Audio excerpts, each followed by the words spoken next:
What's the craziest thing you ever had on your nipples? This Adele shirt. Well, I thought it was mayonnaise, you kinky son of a like mayonnaise on your nipple from biting into a sandwich. That really happened. Stuff drops. Like, that's what she said, but that's a different type of mayonnaise. You gotta eat sitting up, bro. You can't bite into a sandwich laying down with your shirt when off. You're slouching, man.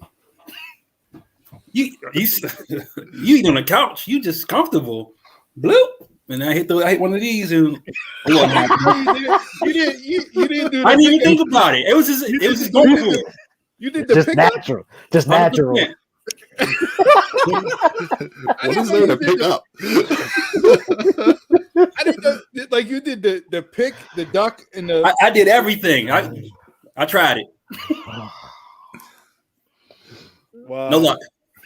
And hit one of these.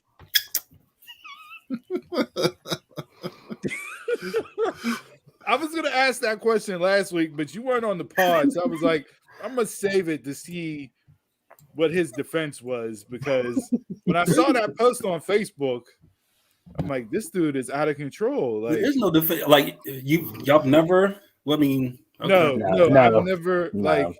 I never lifted head down. By myself, no. Like, I mean, no. I can't say I sit there and just eat with my shirt off. No. Why don't you just on the slouch with the? I snack 24/7, so it's just me, couch, and bare chest. So you might need to sign up for that OnlyFans page. I mean, if that's the way you're just doing it around the house. Hey, there's a market for that. It's just me, so I got the freedom to just be all natural with my food. Well, yeah, we see you're going to be all natural with Adele in a little bit. With that being said, welcome to episode 65 of the Dunmar's podcast, our favorite Saturday brunch bunch. Hell of a way to start the show. That's the type of mood I'm in today. I'm feeling good.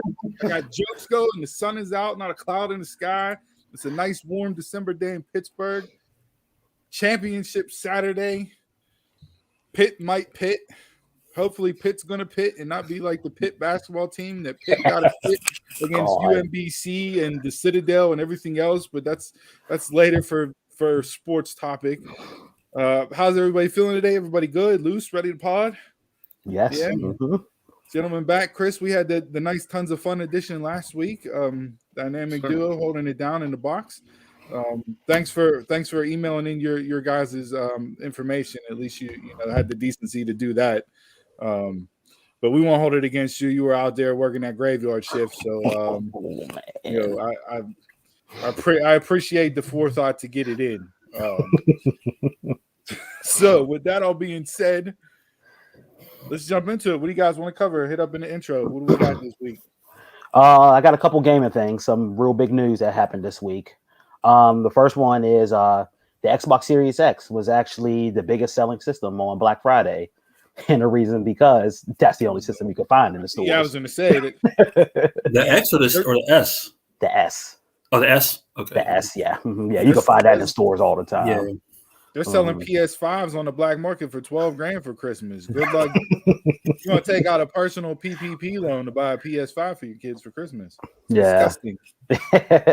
On this Thursday, the Video Game Awards are happening. And I just want to announce the nominees for Game of the Year. That's it. So Deathloop is one of them.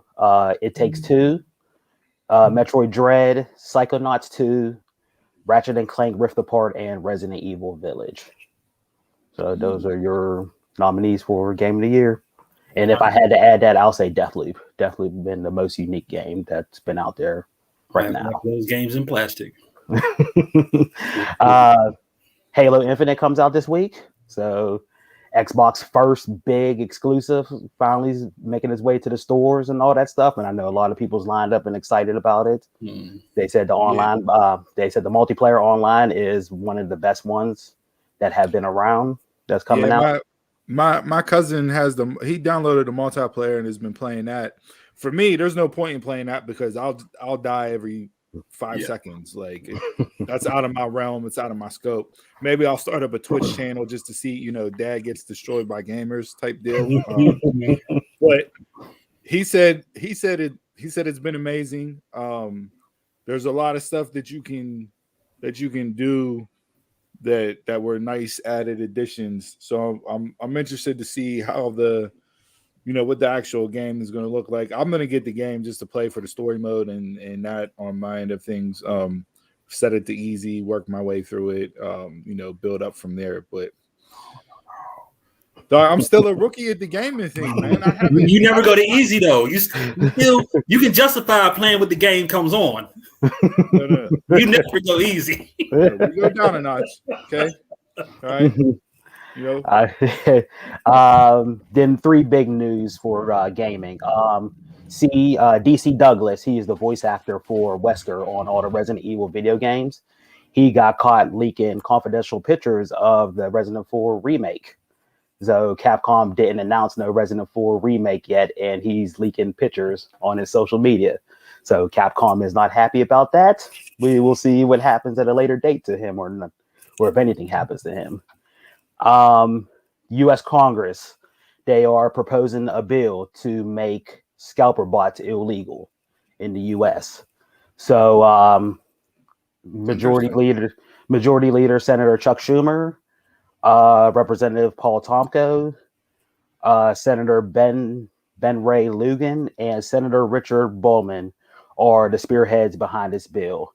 They were the 4 who spearhead a bill called Better Online Ticket Sales for basically the same thing, but for not having scalpers scalp tickets. And the bill is still sitting on the desk. So that tells you how our politics was ran and all that. And this bill that they're calling it is called the Anti-Grinch Bill. So they're trying to get... I like the name of the bill. Get your ass in line like everybody else. Yeah, so they're the ones saying that they're trying to get the new technology. That's just not video game systems, but anything that comes out, graphic cards, whatever, try to get it into the consumer's hands except the scalper's hands. And the biggest news, yesterday, PlayStation announced that they have plans to make a service that's going to rival Game Pass. The code name for it so far is called Spartacus, and it plans to launch in spring 2022. They're going to take the PS Plus and the PS Now and merge it together, and there will be 3 tiers to this new service. Tier 1 is basically going to be the basic PS Plus system. The PS Plus benefits. So you get your 2 free games a month. You play your online and everything. Tier 2 will be a large catalog of PS4 games and eventually PS5 games to stream and download. And then Tier 3, you're going to have extended demos. You're going to have game streaming. So I'm thinking they're making their own streaming thing like Twitch almost. That's what I'm guessing game streaming is. And then you'll be able to download PS1 games, PS2, PS3, and PS3 games. I mean PSP games on this service too. So all that mention about the backwards compatibility, I think, was all lining up for this new service. Okay. So we'll see how it is. This is their answer to Game Pass, and everybody's all for it. Game Pass is the greatest thing ever. Like I literally go in, download whatever I want to play, pick and choose. It's not just all lower tier games that are offered for free. You know what I mean? Like you have big title games on there. And it's, it's the way to do things. For somebody like me that's not a hardcore gamer, that don't play every day or you know what I mean? Like that's just a novice that wants to hop on every now and again, play a game. I can go on there, pick something out that I like, download it, play it. And then whenever I'll come back around to it, get more time, I can pick something new, download, play it. So like that's what I love about the Game Pass the most from somebody that's not a stream gamer that plays it on the regular. But yeah, if you get that backwards compatibility and I'm on PS2 games and I can download NBA Street and all them, like might have to save for a PlayStation. And they said it's going to be available for PS4 and PS5. So if you don't have a PS5 yet, if you got a PS4, this will be given to you also. I mean, of course, you're not going to be able to download the PS5 games whenever they're available. But still, you got that. Man, you got all those classic games from the previous generations, which is Sony's moneymaker. Nice. Yeah, the original PlayStation. I played Game Day '98 and run that toss sweep with Terrell Davis out there all day long. Did they announce what the cost for each tier? Just people was coming up with stuff saying tier 1 would be like the normal $60 a year, like it is now. Tier 2 would be $80, and tier 3 for everything would be $100. So that's what people's throwing out. That Sony didn't mention no prices yet and all that. Right. And then plus they said they don't know, say if God of War Ragnarok comes out, they said they're not sure if that's going to be like a day one game on this new service or not. Hell no. Yeah, they said that might be like 6 months to a year type thing because they're still into the physical copies and that stuff and gaining their money and everything. So I don't think like those high tier AAA first party games are going to be on the service like that same day, like Xbox does with their stuff. So would this be like a replacement for like PlayStation Plus now, or would that still PlayStation Plus and PlayStation Now will cease to exist? So it'll just be this Spartacus, and you have to buy from one of those 3 tiers if you want to. Mm-hmm. Yeah, if you were paying attention to the beginning, he said that they were going to merge together and now be called Spartacus. I heard that, but I missed the merge part. Mm-hmm.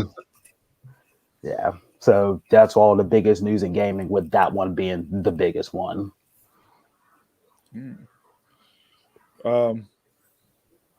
Next, anybody else? Gaming, TV, entertainment. I saw Fandango announced that Spider-Man No Way Home took 2 hours to break the previous 2021 record belonging to Marvel's Black Widow for the most sales sold pre-ordered tickets for Spider-Man No Way Home. So I think it even topped Avengers Endgame or Infinity War, one of those two. It topped Avengers Endgame, Avengers Infinity War, Last Jedi, and Rise of the Skywalker. Nice. When does this movie come out? The 17th of this month. Yep. Okay. Yep. Right. Yep. Yeah. So it's literally like if you're trying to go opening weekend, it's literally sold out everywhere right now. They said people scalping tickets too for like $1,000 a ticket. I saw the most I saw was $4,500 for a ticket. What? When you can go to next week and you have as many seats as you want to. That's what Jason said they're charging for Adele in Vegas.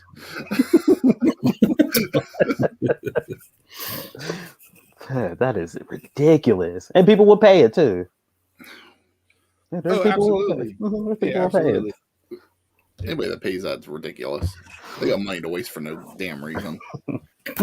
So I mean this is like, the hype for this movie is like unreal. I don't think I've ever. I mean, it has more hype than Avengers Endgame, in my opinion. Yes. As far as a Marvel, MCU movie, because a lot of people love Spider-Man, just Spider-Man as a character in general. Yeah, across the board. First big movie, like really in the theaters since Endgame. I must be in the wrong general area because I don't. My page don't get into the hype. Yeah. So I'm definitely gonna go see it. That's one that I will pay a ticket for to go see in the movie theater.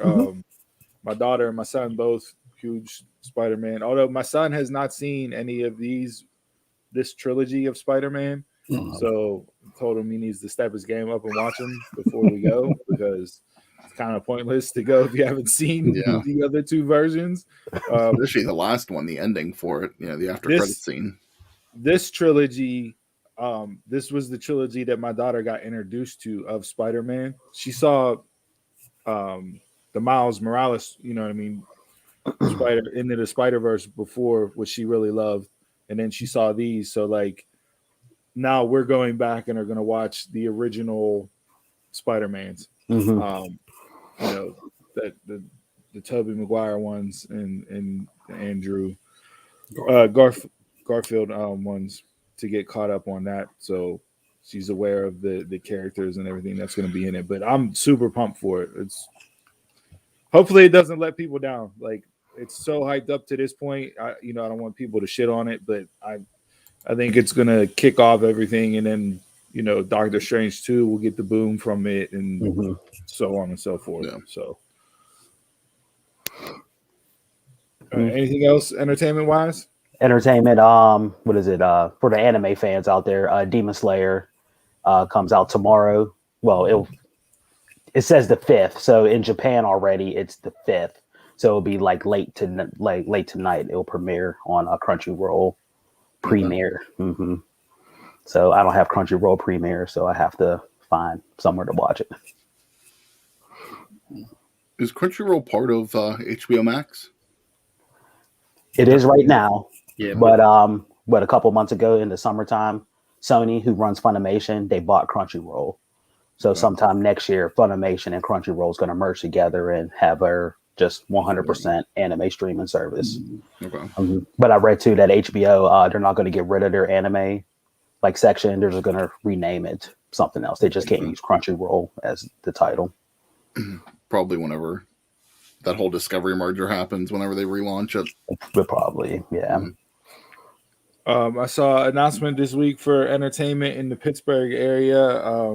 Those of you with your parents and even grandparents out there, might be a little Christmas gift if tickets are available. I'm not sure if they're available yet, but the announcement was made that Motown legends, the Temptations, and the Four Tops are coming to Pittsburgh. They will be at Heinz Hall on April 14th. So, one day, come on, you gotta give me a weekend tour. I know. I'm really old, but give me a couple days. It's like And it's in Heinz Hall too. Actually, tickets go on sale December 10th. So you can purchase tickets. I might go get tickets for myself. I'm a huge Motown fan, huge Motown guy. Love the Temptations, one of my favorite groups of all time. So yeah, I might look into seeing what the cost of that is, and might buy tickets for myself, honestly. But there's a perfect Christmas present for your parents out there. We'll get them some Temptations and Four Tops tickets. It'll be a nice surprise under the Christmas tree for them. Yeah. Mm-hmm. I have a few quick ones. Game of Thrones prequel got scrapped Again. Yeah. White man can't jump. Was it? That's it. This is the second one. The second prequel. The second prequel that got scrapped. Everybody wants that last season. That's it. That's what people want. Man. White Man Can't Jump gets a remake. Twins is getting a remake called Triplets, or a sequel called Triplets. Yes, and Arnold and Danny DeVito are both going to be in it. So yeah, I am pumped for that because Twins was hilarious. If Tracy Morgan is the other brother. DeVito did confirm that he was in it. So it didn't say what role he would be in, but that would be pretty hysterical. Magic Mike somehow has a trilogy. Has another one coming. You might see Big Diesel. Again. I didn't even know there was a 2. I think that's when Diesel was in. I mean, like the women, my wife has both on DVD and hasn't watched them yet. They're still in plastic. So I mean, I get all the women with the hooting and the hollering, but somebody said you should watch the first 2 minutes. I was like, okay, cool. I watched the first 2 minutes. They was like, you'll love the scene. I had to get through a whole lot of things swinging to get to the scene. I'm like, you know what? No. No. 2 minutes in? No. Did you have your shirt off and slouch on the couch while you watching? Dude, his own Magic Mike over there. No judge. Hey, we're in a judgment-free zone. This is like Planet Fitness. Okay? Handle your business. And the viral story of the grandparents that invited the wrong people to the Thanksgiving dinner, and 2 black kids showed up. This is getting a Netflix adaptation movie. Yeah. So. You see, we're just making anything up. Yeah. Well, it's a good story. It's a great story. They still to be a TV show together.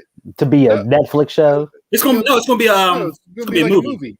Be like a Hallmark or a Lifetime movie. Yeah, man. Like, that type deal. Like, what's wrong with that? And then you keep it on Hallmark and that stuff. You don't put Why on you too? Netflix. Guess who's coming to dinner? Like, Guess who's coming to dinner? Get the hell out of here. Just wasted money, man. It's a feel good story. I'll give that. It's wasted money. That's just news work. That's just news work. That's not Hollywood worthy. They still get together every Thanksgiving. This is like the 6th or 7th year in a row that they still get together with my family too. I get together with my extended family too. It's not you know what, dude. Get the hell out of here. I'm cool with the feel good story. I get it. I like the story and everything. It doesn't need to be a movie. No. What do you mean? Are you serious right now with the stuff that they brought out in the movie theaters? You're saying that this doesn't deserve a movie? The stuff in the movie theater don't deserve to be in the movie there's theater. Shit out there, yes. But this does not need to be a movie. They made The Blind Side into a movie. What? That's okay just because he ended up in the NFL, but because this dude's not like a pro athlete, they can't make this into a movie? I could just read about The Blind Side. If he didn't get into the NFL, do you really think the Blind Side movie would have actually happened? Rudy didn't make it to the NFL, but you got Rudy. Fuck Rudy. Oh, hey, the Notre Dame slant. Let's not go into that this week. Okay? We got people developing new Southern accents when they change school. You want to talk about shit movie? That new Resident Evil movie was shit too. Sorry, I wasn't on the show last week to express my concerns about that. Welcome to Raccoon City. Shit. Do not see it. Don't give them your money. You guys, I see that during the course of the show, we'll see if your guys' hearts grow 3 sizes bigger by the end of the show. Remember, I love Christmas. I hate people. With me and Steve are on the same side. It's yeah, like I can't believe you two are shitting on this. Like, this is the wholesome goodness that we need right now to bring people together, to show that differences can be overcome, to show that dialing a wrong number can turn into something special. It did. It came across the news. You're welcome. Unreal. Again, like the story. Don't mind seeing it. Glad that they still get together. Don't need a movie out of it. Such haters. $250 movie budget for a wrong number. Fuck out of here. Wow. All right. And then speaking of Netflix, Jay, they also announced this week that they're doing a Saturday morning All-Star Hits season 1 trailer came out. So it's an adult animated and live action hybrid series celebrating all that is the 80s and 90s television is the synopsis and the reading. So I liked it. I watched the trailer. It's definitely different. I don't know how it'll play off. I'm gonna give it a shot and check it out whenever it does, debut and come on. So if you're out there, look for that trailer and see what you think. It comes out December 10th on Netflix. So we'll see what they do. I know that Netflix, the He-Man remake didn't really go over too well. So we'll see. If this I was in it for a minute, and then it was just like, I fell off. Yeah. So there's that. All right. The upcoming couple things. The upcoming Disney Plus series, Secret Invasion, will be focused on kind of like new version of S.H.I.E.L.D. Kobe Smulders announced this week that her character will be coming back for her character Maria Hill. So excited for that. Interested to see what Secret Invasion has in store. Yeah, I wasn't sure if they were going to do this as a Disney Plus series or if they were going to make it into like one of the phases for movies, because it was a storyline that you could tell in and of itself for a phase to build up. So yeah, no, I'm all for it as a Disney Plus series. There hasn't been a Disney Plus series that came out show wise that I haven't liked so far. I watched the first 2 episodes of Hawkeye. I got to watch the 3rd episode that came out this past Wednesday. Mm-hmm. There's 3 left in that, but I've been all for each one of these that have debuted and come on so far. So, yeah, me too.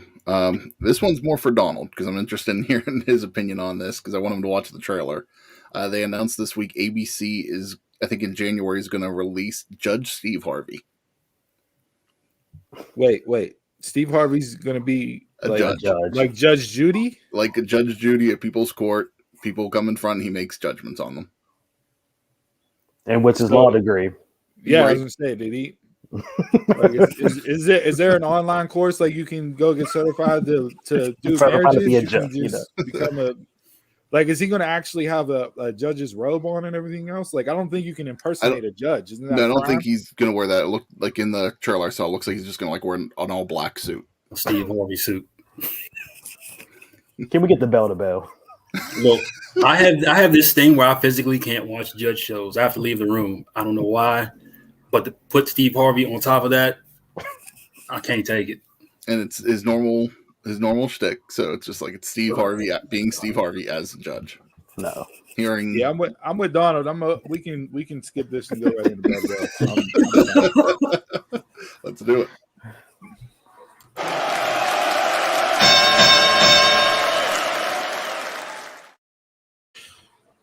All right, bell to bell this week. A lot went down in the world of pro wrestling. I know we were sending around topics in the group chat here, doing our pre-production for the show.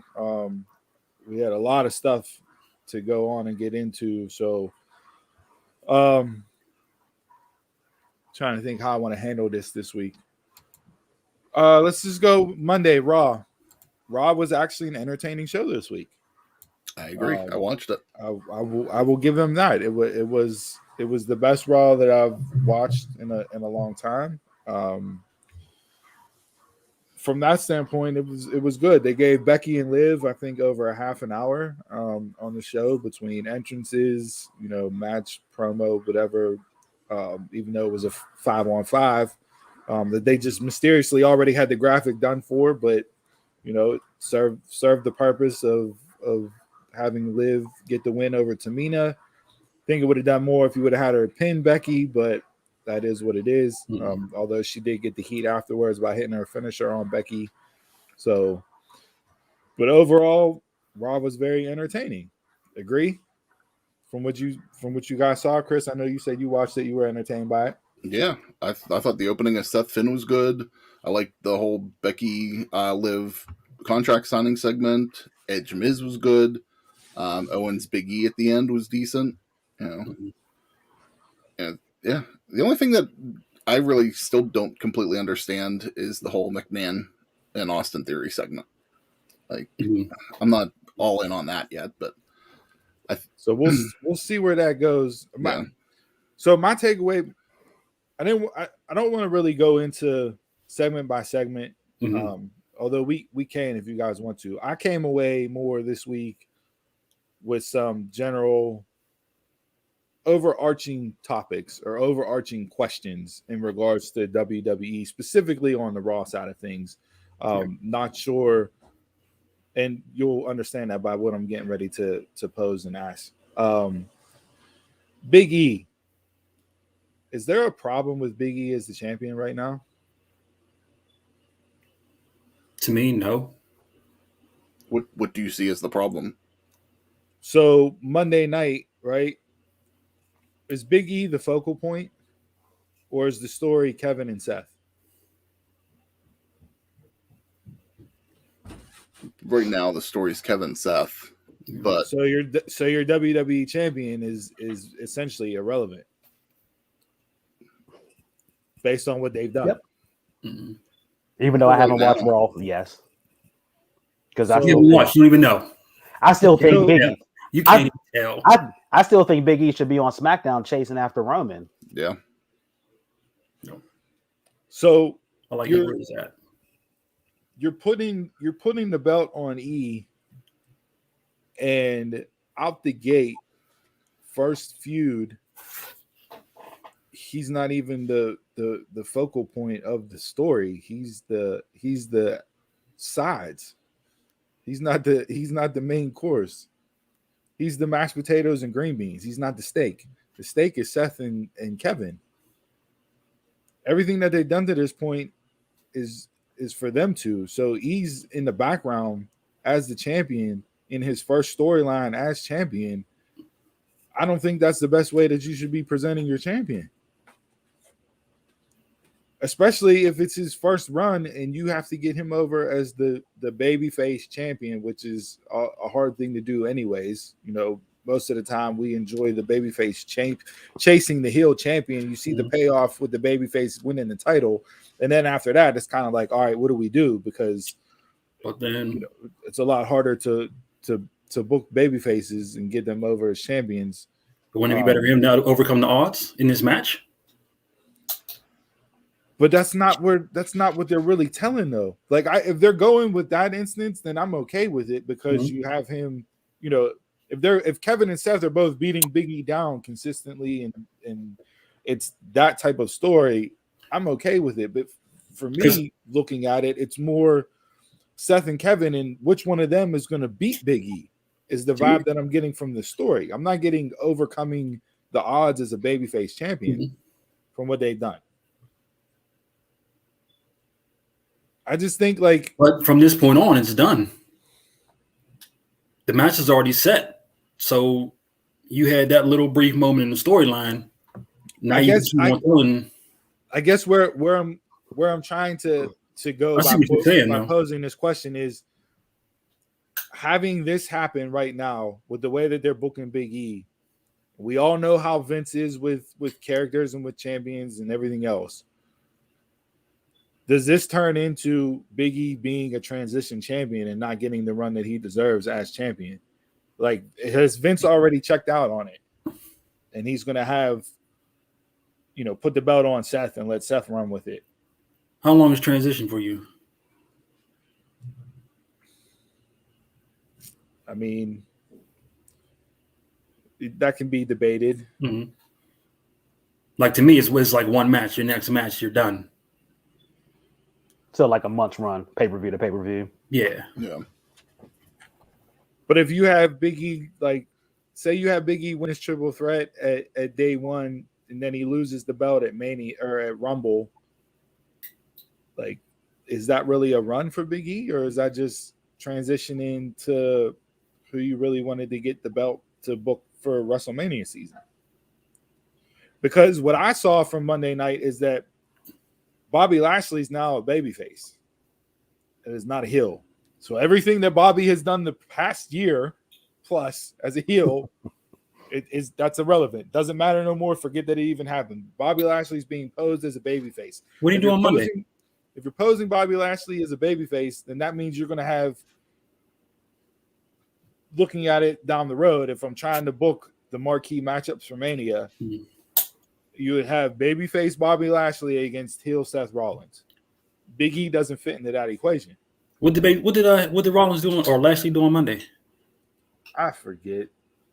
Last time I remember, he was destroying the Mysterios, both of them. I'd have to go back, but I know even during the whole Hurt Business thing, he was kind of playing that tweenish. Yeah, they were trying to be a heel, but the fans were cheering him at the same time. So it's like fans cheer heels no matter what. Yeah, like you're in that mid zone, and it's just like no matter what you do, yeah, you can play him off as heel, but that's just going to make them cheer even more. I'm just worried that Big E is they're not booking him properly out the gate to let him build up steam for a run that he should have, being the first time as champion, given everything that he's done for the company. Yeah, this doesn't feel like it's Kofi's run, like where they actually let Kofi run with it for those few months. I really do think that Seth's going to win the title at day one. I mean, Kofi went from Mania to when did he lose to Brock on the first SmackDown on Fox, right? So that was October. So that was a nice 6 month run, 6 month run, 6 month run. Like that was a nice run. People were pissed off the way the run ended, but still, he had a run. He had feuds. Him and Orton, like he had matches. Like you remember stuff from his title run. It just wasn't a forgettable run. I'm seriously worried right now. Like, and I don't want to be worried because I think Big E deserves it and should get the proper run with the strap. But right now, You know, and I get it. Maybe they're doing the triple threat for Owens to take the pin because he's on the way out the door, just like they did the triple threat at Mania with Bryan, Edge, and Roman. And Bryan was out the door, you know, a month after that. Like, maybe that's the case. You know, it doesn't hurt Seth, doesn't hurt Big E. Kevin takes the pin. He's done at the end of January. See you bye. But as of right now, at Mania, Bryan and Edge both took the pin. It wasn't like Bryan just got the pin. Smash. Right, but it's so just them. I think it's just them. They shot themselves in the foot when they hot shot at Big E to beat Lashley. Yeah, they used the Money in the Bank for ratings on that Raw. And this is my second point, and I'm glad that you brought up ratings, Donald, because this again is going to compound on to why I'm worried about Big E. Raw can't draw a crowd. The last month, they've averaged about 4,500 people. They had a little less than 5,000 people there Monday night in the same arena that AEW is going to be in this coming Wednesday, and AEW has sold almost 10,000 tickets. So AEW has doubled up attendance from WWE. So... And they're in Long Island for this one, and then they're in MSG in a couple weeks for their Christmas show, and I don't even think they've sold 50% yet. That's less than 50%. I saw that. I actually saved the tweet because I wanted to bring that up to go into it on the December 26th show there. So if you're looking at like, but that's also why do you book that close together in a month? That's not it. But yeah, so if you're talking crowds aren't there, you're not able to sell. So December 26th, right? Madison Square Garden. The estimated capacity setup is almost 10,500. They've sold so far 5,600 tickets. So it's about half filled right now. You just ran Brooklyn, and then you run Long Island, and now you're going to be running Madison Square Garden. That's a lot in one area. The day after Christmas, too. Yeah. Well, they typically do the Northeast tour around Christmas time, anyways. I mean, we would get the, you know, Pittsburgh would typically get the December 27th or 28th. Whatever it was. Yeah, they're here for a house show soon. And then, but yeah, the Madison Square Garden Christmas show is normal, but like the end of the year. But yeah, I don't remember them running Long Island and Brooklyn like in the same month though. Before with that, if ratings are down, house show attendance or Raw attendance isn't there. You're not booking him properly. Like to me, it's just like, okay, this is just looking into a disaster where Vince is going to pull the plug on it and put it on Seth. Not saying that Seth is going to draw 5,000 more people to the show, but like you're looking at all these things from that 30,000 foot overhead view. It's looking like Big E is just going to transition the belt to somebody else.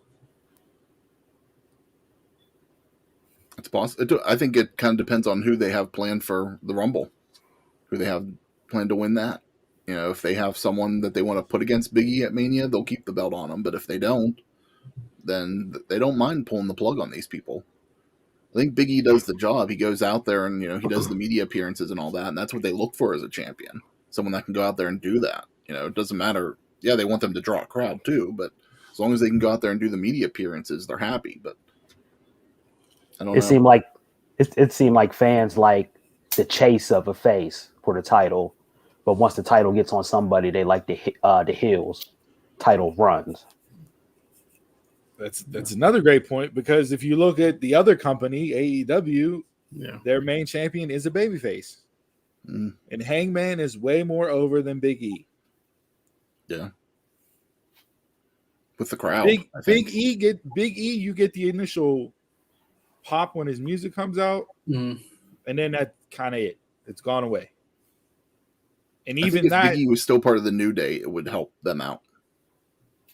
And even that kind of hasn't been as loud as it has, when after he first won the belt. Like Hangman, like it's very interesting to see both companies having a babyface main champion. But what does Hangman do for you? Granted, I love Hangman. What does he do for you?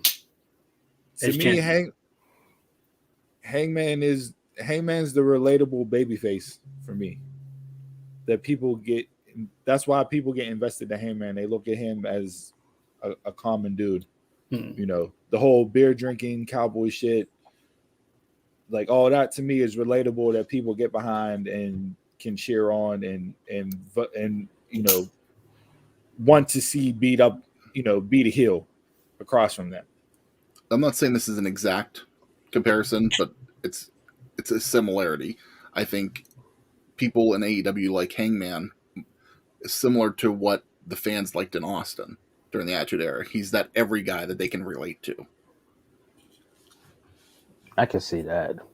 You know, they always said, you know, with Austin and McMahon, it's just like everybody wants to be Austin because they want to beat up their boss.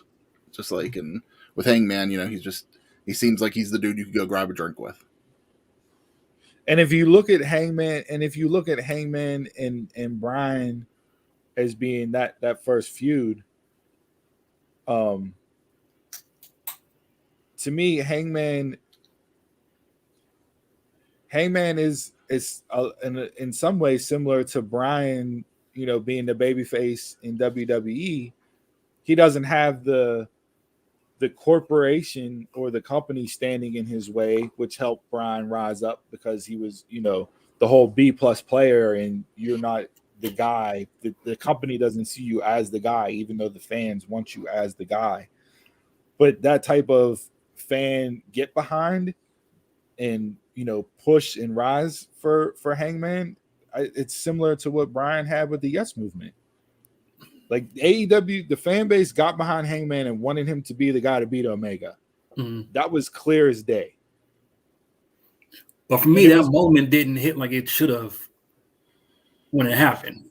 It was just like, meh.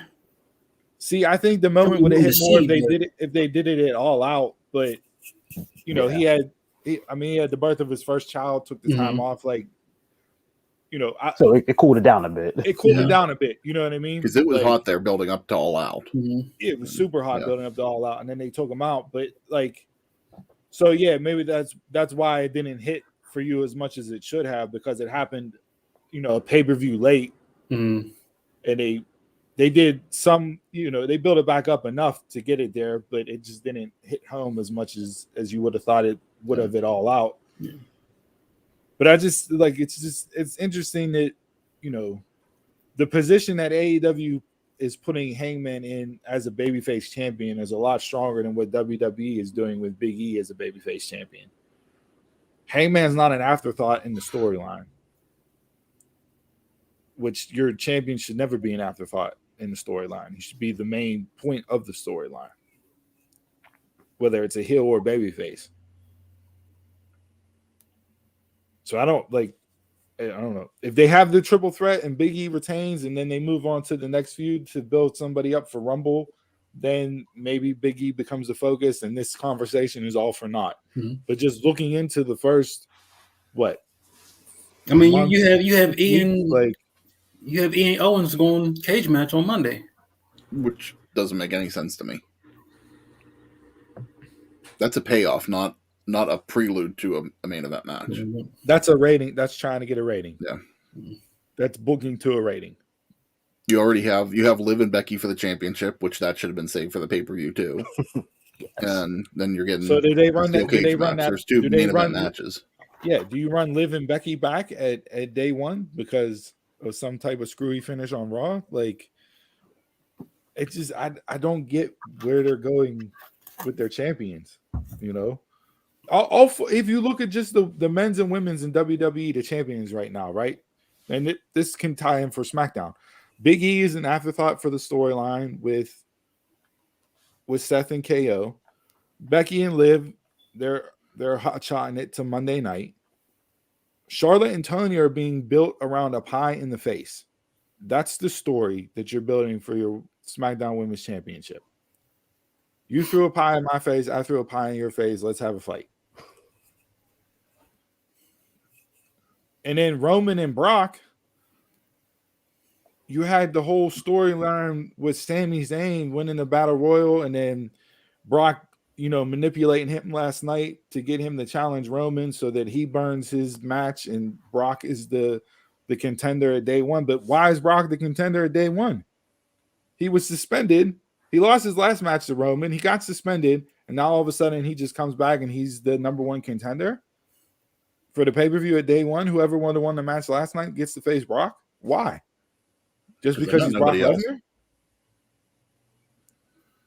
That's what the fans want. What else do they have? Like none of those stories make any sense.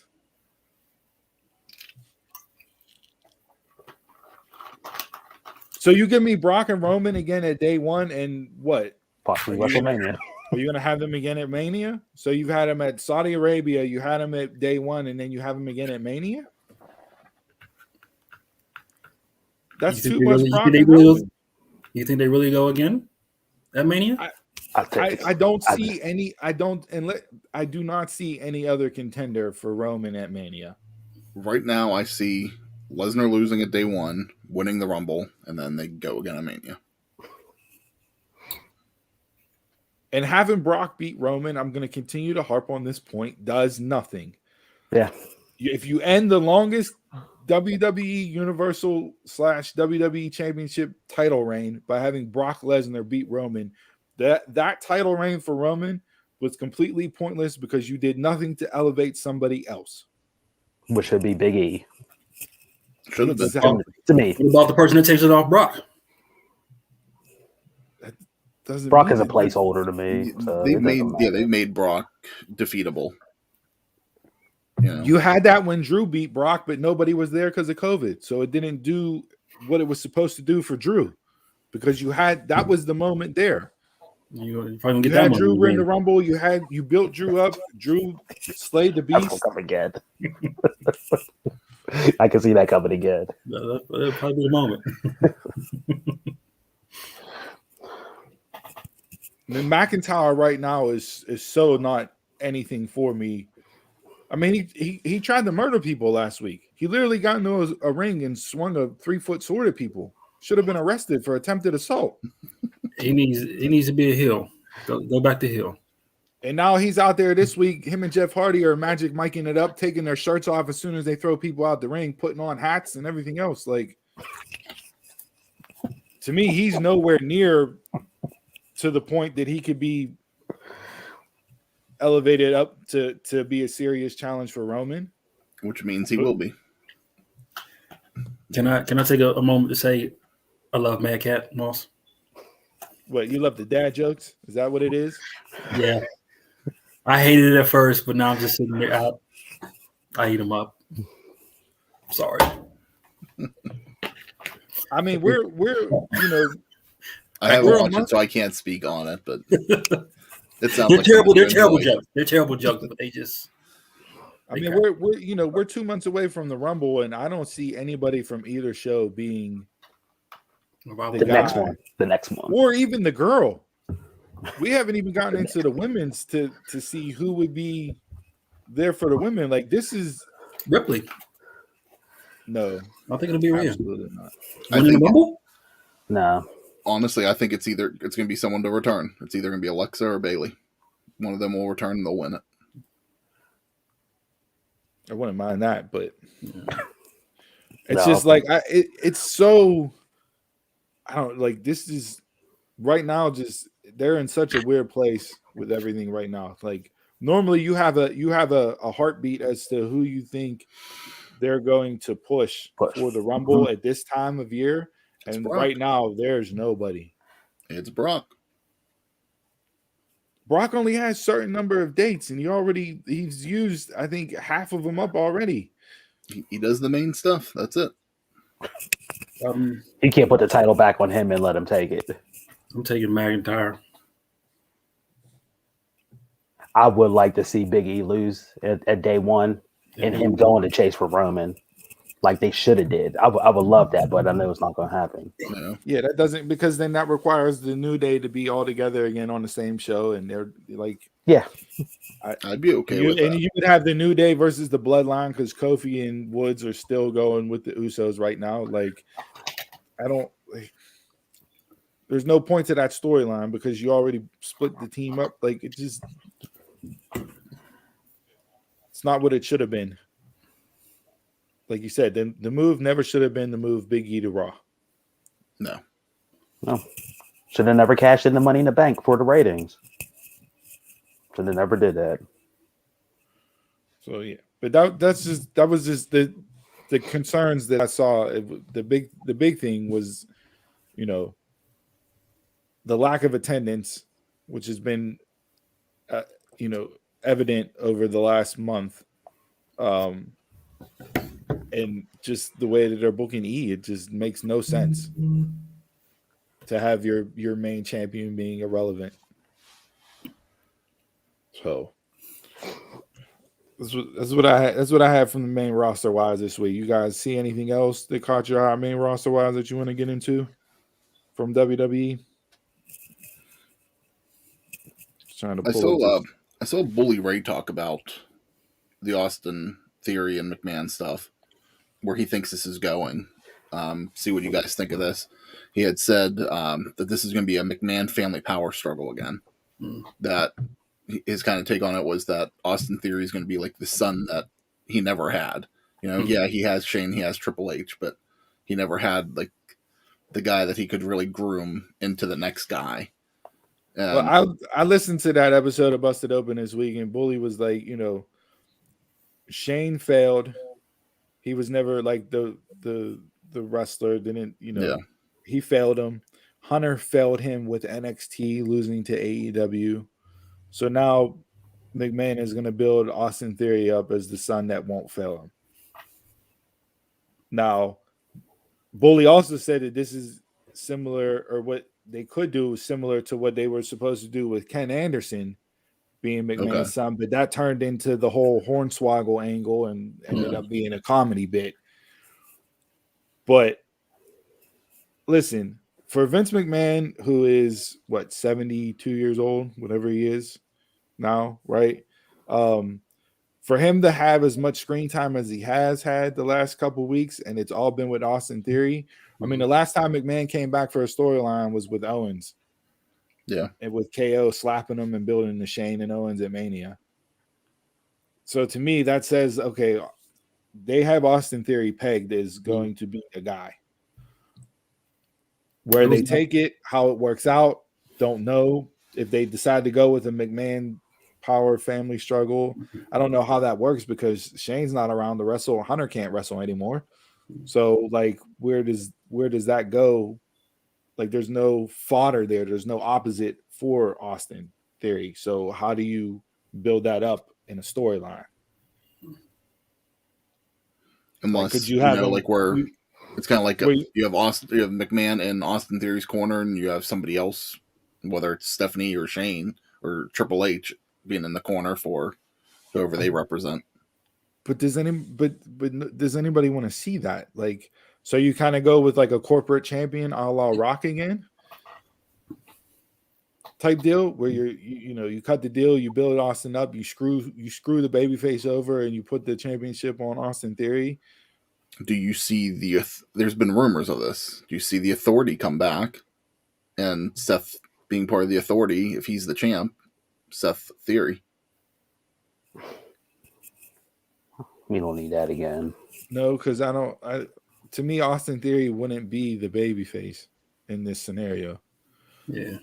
You can't have Vince McMahon, who's the greatest heel, arguably the greatest heel of all time in pro wrestling. It's your back. As backing the babyface. It doesn't work. It's not going to work. It's never been portrayed by Vince. Yeah, but then do you do the Authority as the babyface with McMahon? Then they wouldn't be the Authority. It doesn't make sense.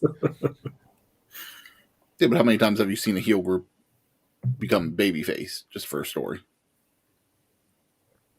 Give me an example.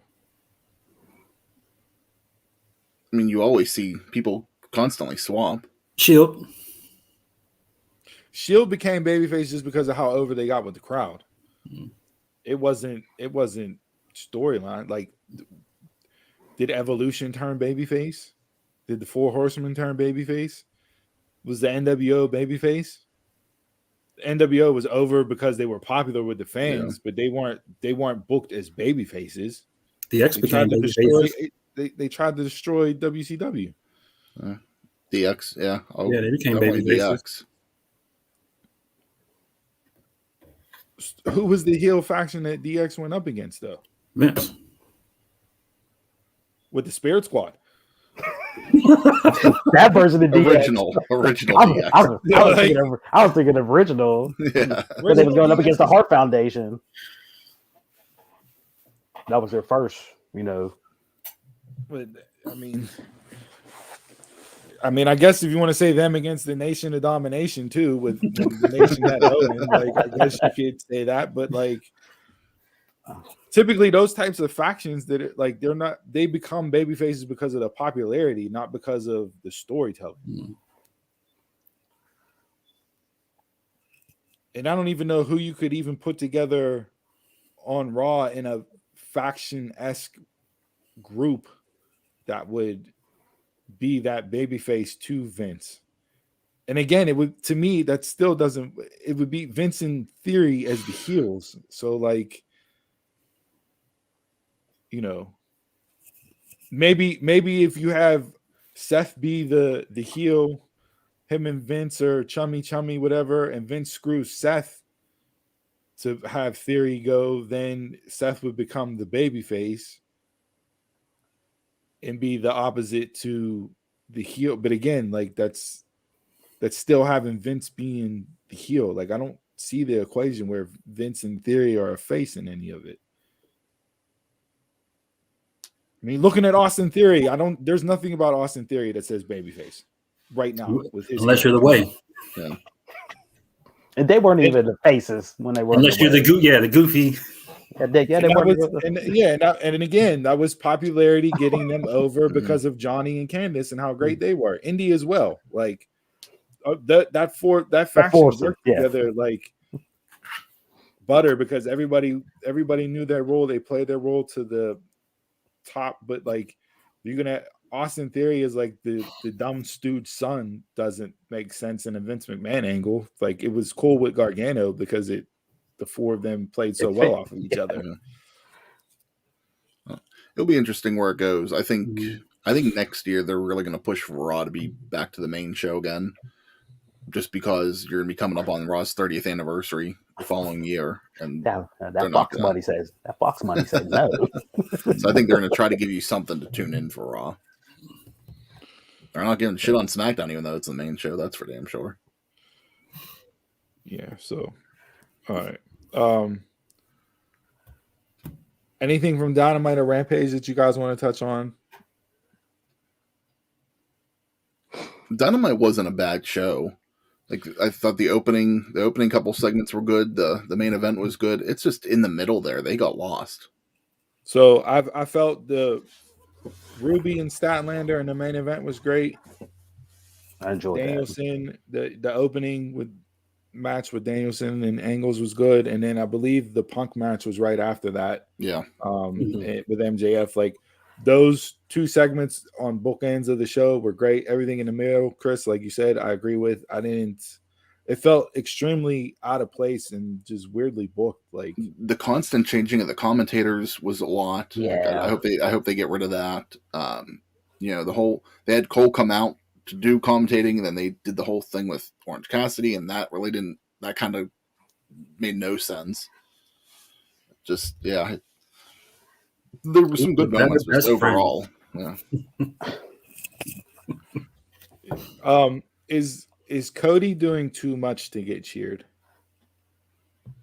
If he can't get cheered in Atlanta, yes. Like, you put yourself through the flaming table. Like Dave LaGreca says all the time, you're chasing the hug. He's chasing the cheer. Pulling out the sledgehammer, pulling out the golden shovel. That was great. That was tremendous. Like, that was hilarious. I still don't understand the whole reason why people hate on Cody, but I think it's just people hate him, and everybody just kind of is being sheep following along with him, just hating him just to hate him. But I mean, listen, he got booed as much as he did in his hometown in Atlanta. Like, he's the modern Cena right now. Yeah, it is what it is. He's gonna get booed wherever he goes. Doesn't matter what he does. But my thinking is that he's doing too much to try to win the crowd back, and it's only going to push them in the opposite direction more, in my opinion. Because they see it and go, "Oh, you're just doing it so we cheer you." No, we're going to boo you even more. But do you think he gets that if he turns heel? Is he hated that much that when he turns heel, it's just like we don't care? It's not going to be like heel heat. It's going to be like go away. No, I think it'll be heel heat with him. Heel heat. That's what I think, but wait and see. I don't know. I really don't. Yeah, again, I still understand why people are booing him now. He's doing nothing to warrant the boos, but I said this initially when we talked about it way back after he gave the promo about him not turning heel, that the rumblings from the internet wrestling community and everything else bled over. He got away from what his mission statement was when he first started AEW. He turned into the WWE version of AEW, with the huge production in the matches, the constant overbookings, the grand entrances, I'm taking time away to go film this show, I'm taking time away to go start a game show, this TV series, all that stuff. AEW diehards do not care about all that. All they want is their pro wrestling. No. And your mission statement to them when you started the company was, we're the alternative, we're the revolution, we're pro wrestling. But yet everything you did was the opposite of that. So to your diehard crowd, which AEW, their diehard, their foundation is set. They have the 900,000 to 1 million people that are going to watch them every single week. And to those diehards that you continue to book to on a weekly basis, because you're not doing anything to grow or attract an audience right now, everything is about your hardcore audience. You are the complete opposite, and you know, the anti-pro wrestler in their eyes, which is why you're getting booed the way you're getting booed. That's how I see it, as to why it played out the way that it has. Whether or not that's right or wrong, who knows? I'm just a dumb mark on a show talking about it. But from everything that I see, like, that's the reason why they've turned on him. Because you're not giving them pro wrestling. You're giving them sports entertainment. They don't want sports entertainment. That's why they tune into your show every single week. He's a sports entertainer. Then he should flip it and become like Hollywood Rock. Yeah, I'm Hollywood Cody. Don't. Why not? I mean, when he was hot in Ring of Honor and everything in New Japan, it was because he was heel. That's where Cody fits. You know, yeah, he's playing the baby face right now, but heel Cody is the better Cody. Well, you saw that with him whenever he was dashing Cody in WWE. Yeah, exactly. But that's the whole reason in my eyes as to why the groundswell started. And now it's just turned into, we're booing you because everybody's booing you. Like you said, a la Cena. Yeah. And I think he is kind of that Cena-esque character in the company, with he does all the PR work and everything, and he's doing like the community service stuff with it. And in that instance, it'll be tough to see if they would turn him heel, you know, because of how much good he does out in the neighborhood. But listen, I'm not the guy that boos Cody. I like Cody. I love everything that Cody's done. I've enjoyed the ride that Cody's taken me on. Some of the best storylines have involved Cody. He's up there for some of the most memorable promos in AEW since they've been around. Like, he truly is a man that's burning way too many candles on way too many ends. And he's one that says he doesn't have a whole lot of time left. You know, he's only doing this to a certain point, and he's done. He doesn't want to be the 45-year-old pro wrestler. Yeah. He's said that multiple times. So you're going to get your run with him, and then when he's done, he's going to be done. It's just, I feel like he doesn't need to chase the cheer. And that's exactly what he did in that spot. It was a good spot, but I have nothing wrong with the spot in the match itself. But when you're looking at it from the lens of what are you trying to accomplish with the spot, to me, you're chasing the cheer. Yeah. The match itself was great. Love the main event. Like to me, Andrade was the MVP of Wednesday night in my eyes. Like that's given everything that Danielson did. I would hang it on if I had to pick an MVP of the show. I'd put it on Andrade. But yeah, I just think Cody's doing too much to get the cheer. And Bully Ray brought up, Tommy Dreamer back in ECW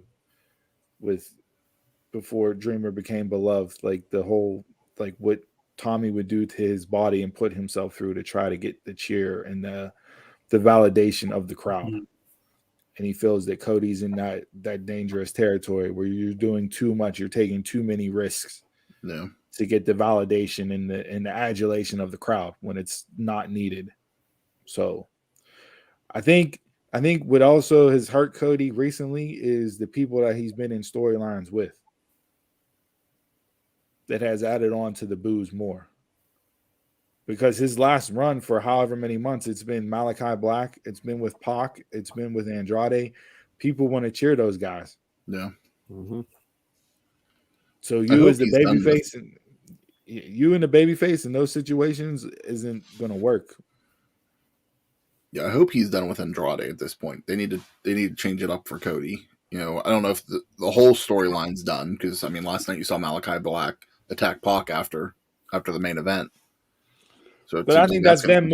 I think that's them moving towards building them two in a program, not necessarily having Cody still around. But we'll see. So, all right. Anything else Wednesday night or last night caught your eye? No. No. Okay. Just don't give me a blindfold match between Pac and Malachi. Hey, listen, if you're gonna take somebody's eye out, the way that Malachi Black tried to take his eye out last night was the way that you need to do it, not the whole freaking Rey Mysterio bullshit we got. For the essence in the eye. Yeah. Listen, I loved that whole thing back in the day. That story with Martel and Jake Roberts. Like, that was tremendous. Oh, yeah. The story, yes. The match was awful, though. Well, it's a blindfold match. You're not going to keep the match out of a blindfold match. Like, hey, that's when it was still real, damn it. So let's get into NXT WarGames since that's tomorrow night. We want to run through the card real quick, give our predictions, or if we just want to hit the WarGames matches themselves. I don't care how we do it. There's only 5 matches on the card right now, so well, then let's just run through it and give our predictions here, yay or nay. All right, we'll start out with hair versus hair. Cameron Grimes versus Duke Hudson. Duke Hudson has a look, but he's just terrible.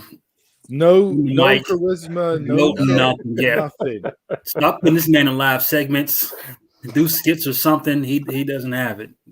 But when he was first announced for the what was the tournament they did? The breakout tournament. Yeah. Whatever they called it. I heard his name and I immediately felt like he was a character on Boogie Nights with like Duke Hudson, like it's a 70s porn star name. And then you gave him a poker player gimmick. So it's like, geez, oh man, you're really killing this dude. It worked good the first week. It's just been downhill ever since. Yeah. Grimes is tremendous. Like his character work is phenomenal. I love the fire and the passion he brought out on Tuesday night. I don't want to see Cameron Grimes, with a shaved head and no beard, but listen, to me, that's where it's going. Yeah, I could see Cameron Grimes being that guy. Like, I'll shave my head. Yeah. So I'll go tomorrow. I'll go with Duke, even though I want Cameron Grimes to win. Yeah, I'm going Duke. Duke winning. Duke. This event's going to be more geared towards the new school than the old school. Kick him out. All right, next up, NXT Cruiserweight Championship. Roderick Strong versus Joe Gacy. A little bit of story before we go into it. Rumor is that Vince wants to eliminate the Cruiserweight Championship, which honestly is no surprise, I don't think, considering with him at the helm these days. So does that factor into this match? Yeah, absolutely. The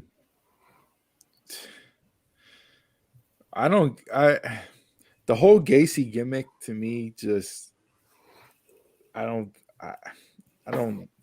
it doesn't work for me. Mm-hmm. I get what he's trying to do, but it just doesn't work. I love Strong with Diamond Mine. Like Malcolm Bivens is tremendous. That stable's good. Does Strong feel like it's all there though? Or they just feel like he's melting it in? He's not the Strong of Undisputed Era. I think he's melting it in. All of his friends are gone. Yeah. His wife's in AEW now. Hey. He's just there for a check. Yeah, I'll go with Gacy to win here, and then the belt will go away. I'm gonna go with Strong. Yeah, one of the things that I heard too is, with them changing 205 Live up without the weight class and everything anymore, that might be in the revamp next. So, yeah, the rumor is Gacy's going to win. They're going to take away the Cruiserweight title, and then that's it. So that's where I'll go with this if they're going to do it. New school Gacy. So what do you do with the Cruiserweight belt? Nothing. It's just gone. Go away. That's it. It goes in the WWE warehouse with all the other. So there's no longer a championship. Yeah. Nope. Okay. And vacant becomes the champion. So Gacy's just gonna win for nothing. Yeah. Okay.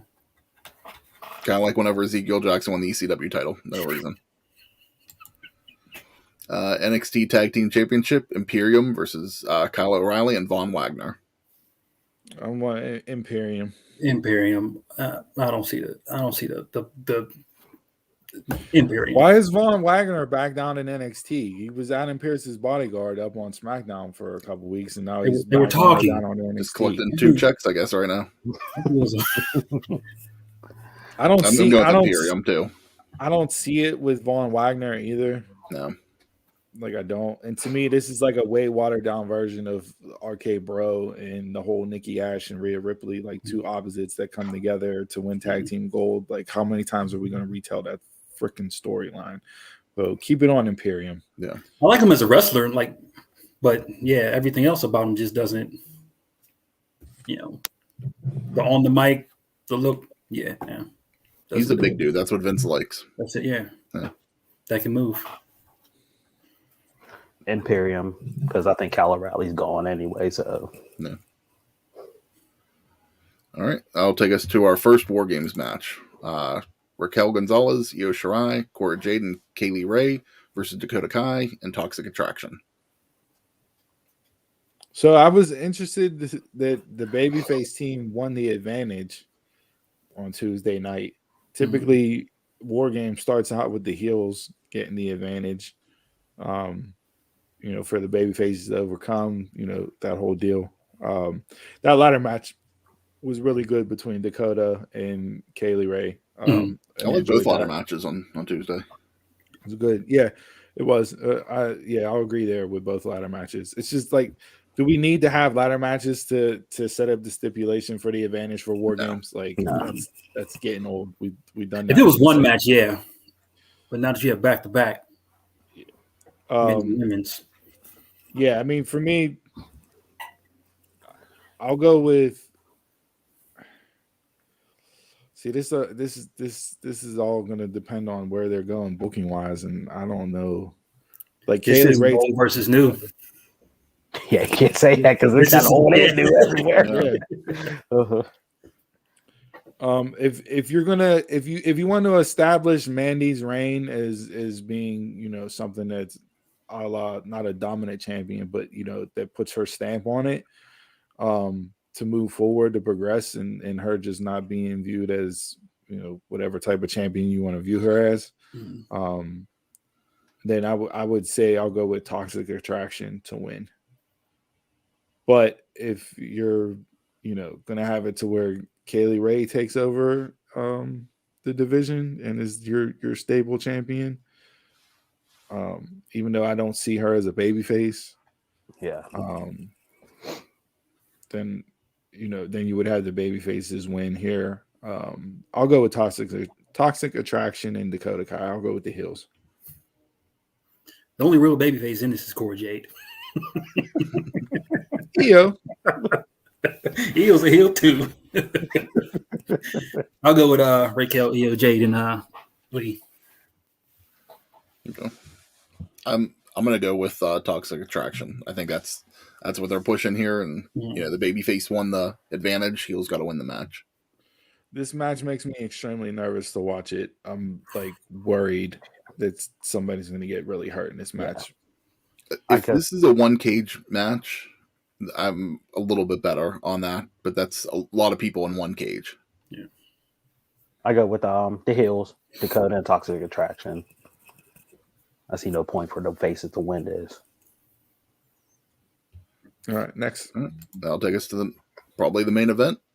Team Black and Gold, Ciampa, Gargano, Dunn, and LA Knight versus Team 2.0, Braun Breaker, Carmelo Hayes, Grayson Waller, and Tony D'Angelo. So this brings up the point we saw this week. Beth Phoenix is going to be calling her last NXT event. Mm-hmm. She's leaving the commentary booth. Scotty 2 Hotty, asked for his release from his roles in NXT as a producer and coach. So the old guard, and rumor has it that it's not a fun environment to work in anymore. It's not the NXT of old, no pun intended, with the black and gold there. So if this really is the changing of the guard and the Vince driving the final stake into the heart that is NXT, then obviously you put it on 2.0 and they go out there, dominate, and win. But if you're going to turn it into a bigger storyline, which Bully brought up on Busted Open, kind of, like NWO wanting to take over WCW and kind of work that angle with 2.0 trying to take over NXT, then I would have Team Black and Gold win to kind of continue that storyline to work it and build it. But I don't see how 2.0 doesn't win this match. So I'll go with the New Kids on the Block. Sad boy band reference there. To me, I think the moment's going to be when Braun takes over. So I'm going to go with Team Black and Gold, and then Trick and Loomis is going to find a way in this match. I have a feeling. Okay. I'm going to go with Team 2.0. I agree with you, Jason. I think the real moment's going to be when Braun does beat Ciampa for it. But I think before we get that moment, I think what causes Team Black and Gold to lose is Gargano turns on Ciampa in this match. And that's how Gargano heads out. They do one more match and Gargano's gone. So Johnny can't resist. Let's beat this into the ground one more time. Yeah, just that one last time they get the match and loser leaves, and that's how Gargano gets written off. This is simple. 2.0 is winning. The whole facade of NXT changed for a reason. So if you're not going to put the young guys over, then when are you going to?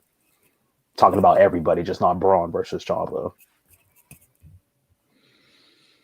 Yeah. All right. Can I just say, other than Chase U, I'm starting to hate the NXT audience.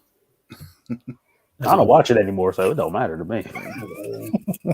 Honestly, I watched it on Tuesday, start to finish, and it's like I enjoyed the ladder matches, but again, I'll beat it like a dead horse over and over again. This NXT is not a 2-hour show. It needs to go to 1 hour. It is way too much as a 2-hour show. I still enjoy wrestling wise. It's just they don't have enough down there to warrant a 2-hour show. All right, so that pay-per-view, or that, I guess you could call it a pay-per-view. It is a pay-per-view, yeah. That's tomorrow night.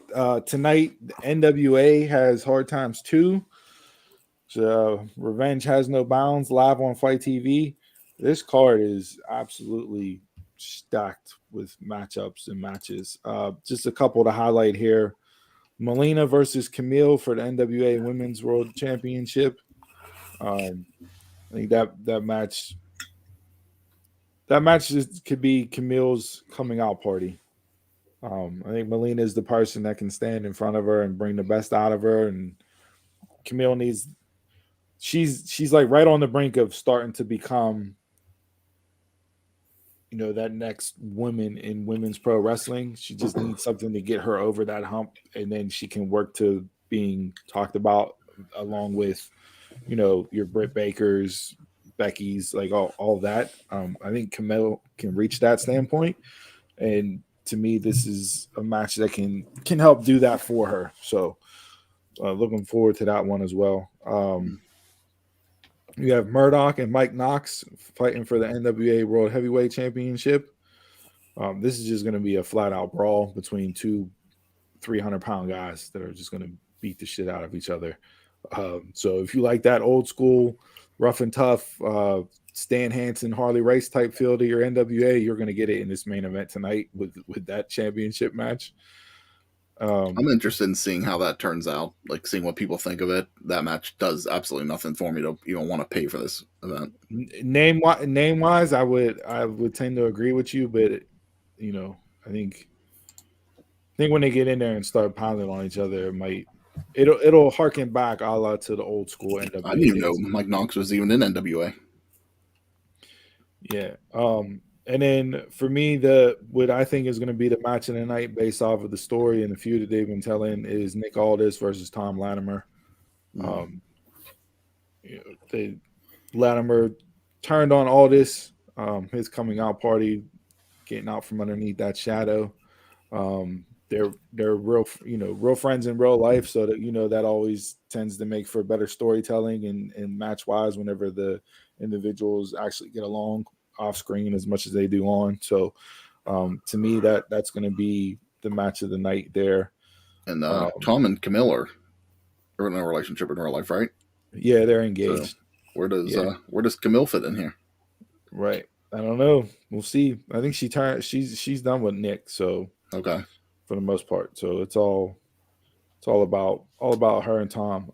Just other quick highlights. Austin Aries is facing Rhett Titus.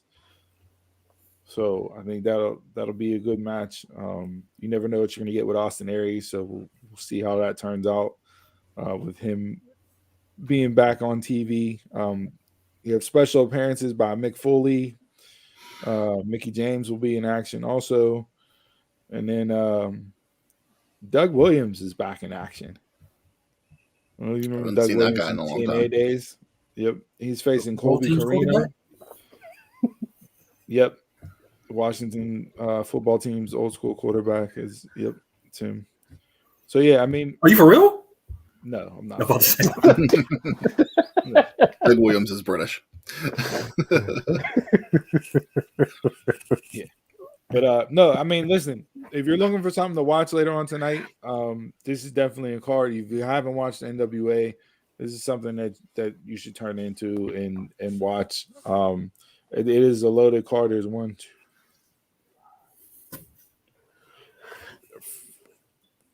14 matches, 15 matches advertised. Damn, that's a WrestleMania card. Yeah. So, well, maybe 12 because it looks like Jazz. They're going to honor Jazz. So yeah, I mean, there's a lot going on with this card. Should be good. A lot of names that you may not heard of that can get put on your radar. Solid talent there. So, stat card. We'll see how that works out.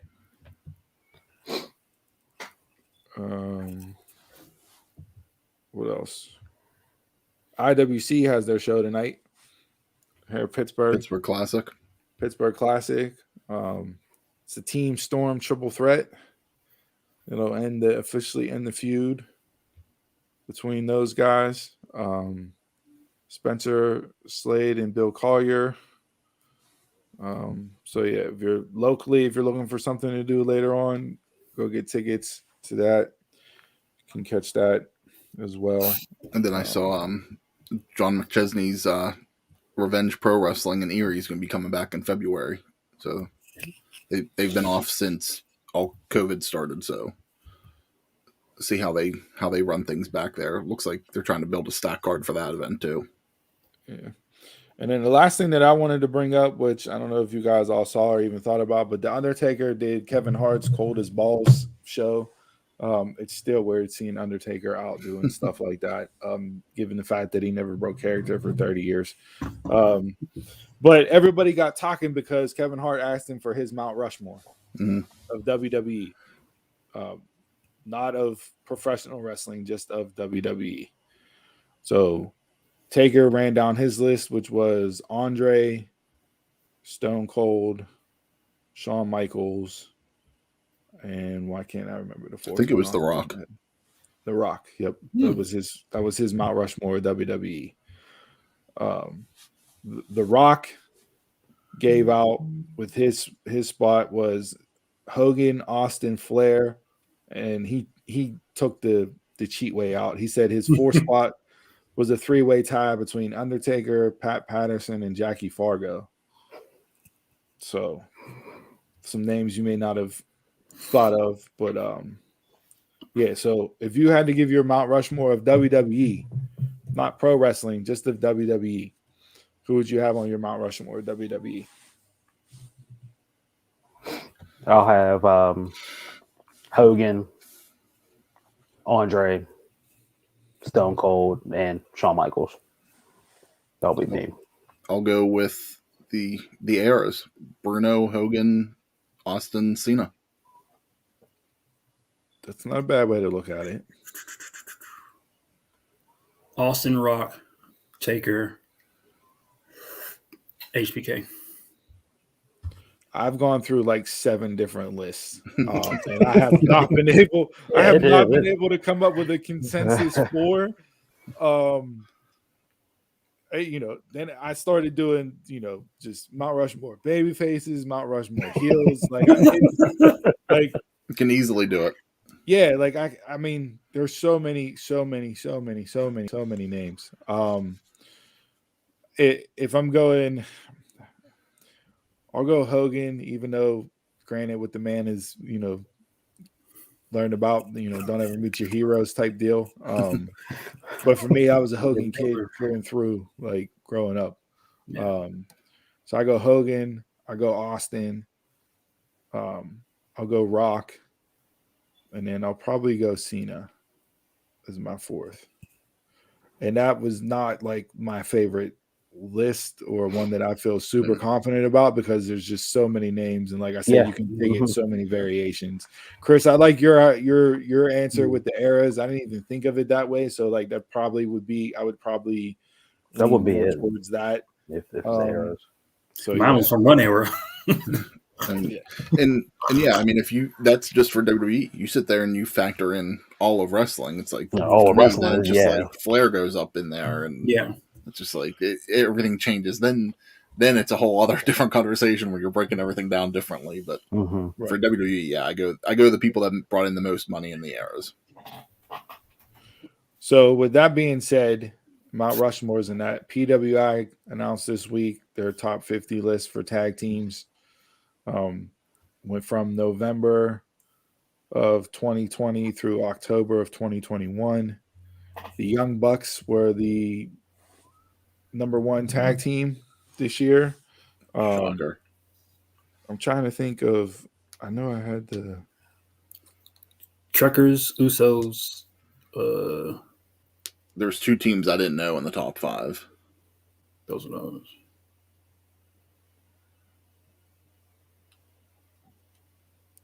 I thought I saved it. I have it. Let me see. Where's it at? Said Bucks. Yeah. Usos. Lucha Bros. Yeah, Lucha Bros were number 2, I think. ALK. Yeah, didn't know them. Dangerous Truckers. Didn't know them. So it was Bucks, Lucha Bros, Dangerous Truckers, Usos, ALK. I think whenever I looked up ALK, I think they were a female tag team.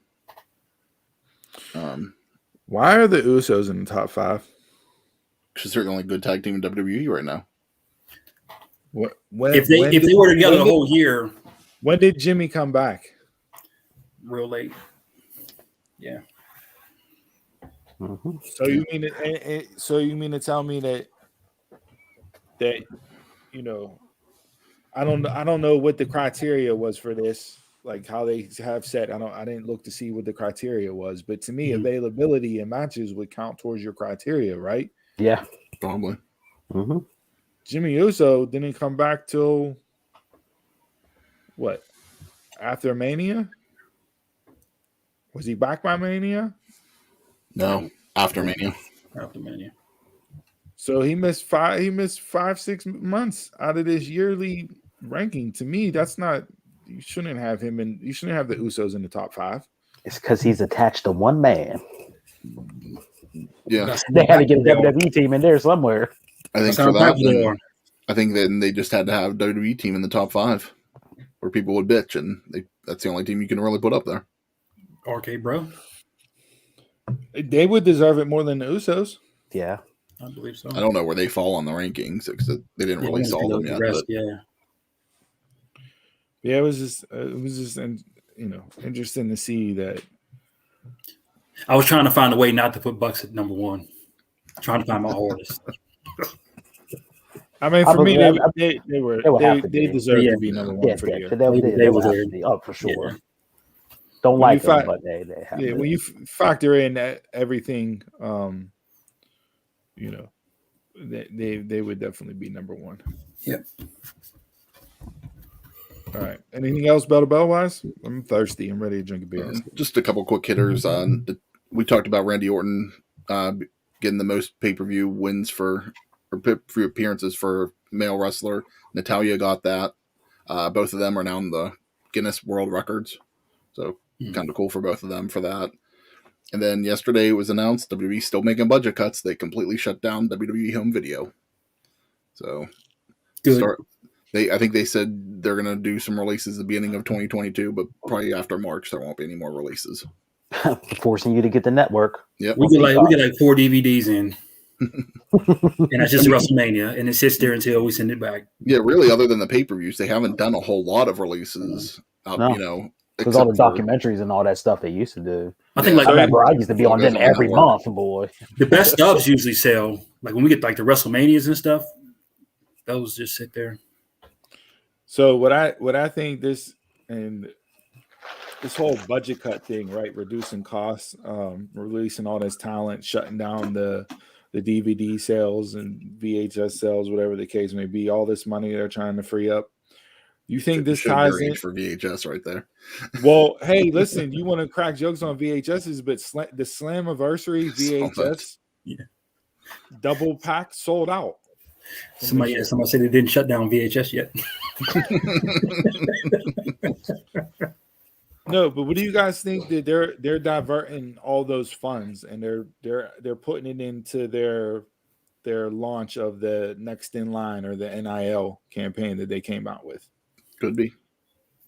So Donald J. I don't know if you guys saw this or caught up with this at all, but they announced they're doing a NIL program, next in line, for their name, image, likeness, where they're going to partner with NCAA and college athletes across multiple sports, where they give them full access to the Performance Center, which includes brand building, media training, communications, live event promotions, creative writing, community relations.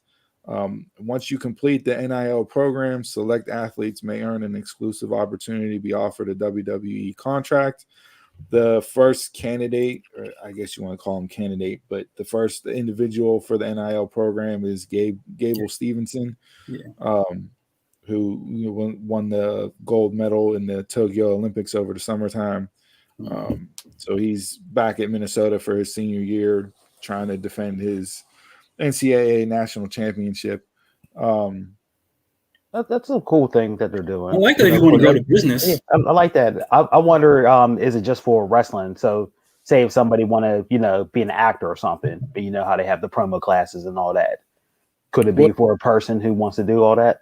In the announcement in the article, they offer the communications, the brand building, all that stuff. Like if you want to be a cameraman, just be, I want to be a Hollywood cameraman, and WWE has a good production thing.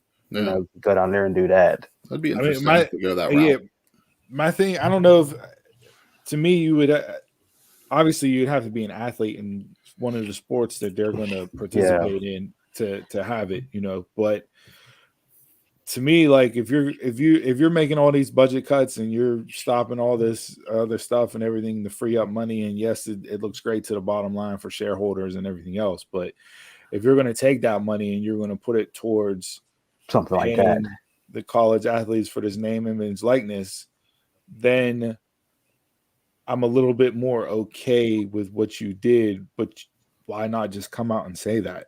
Yeah. Like, don't just say, oh, it's due to budget cuts. Mm-hmm. Like, why not say, hey, listen, this is the direction we're going in.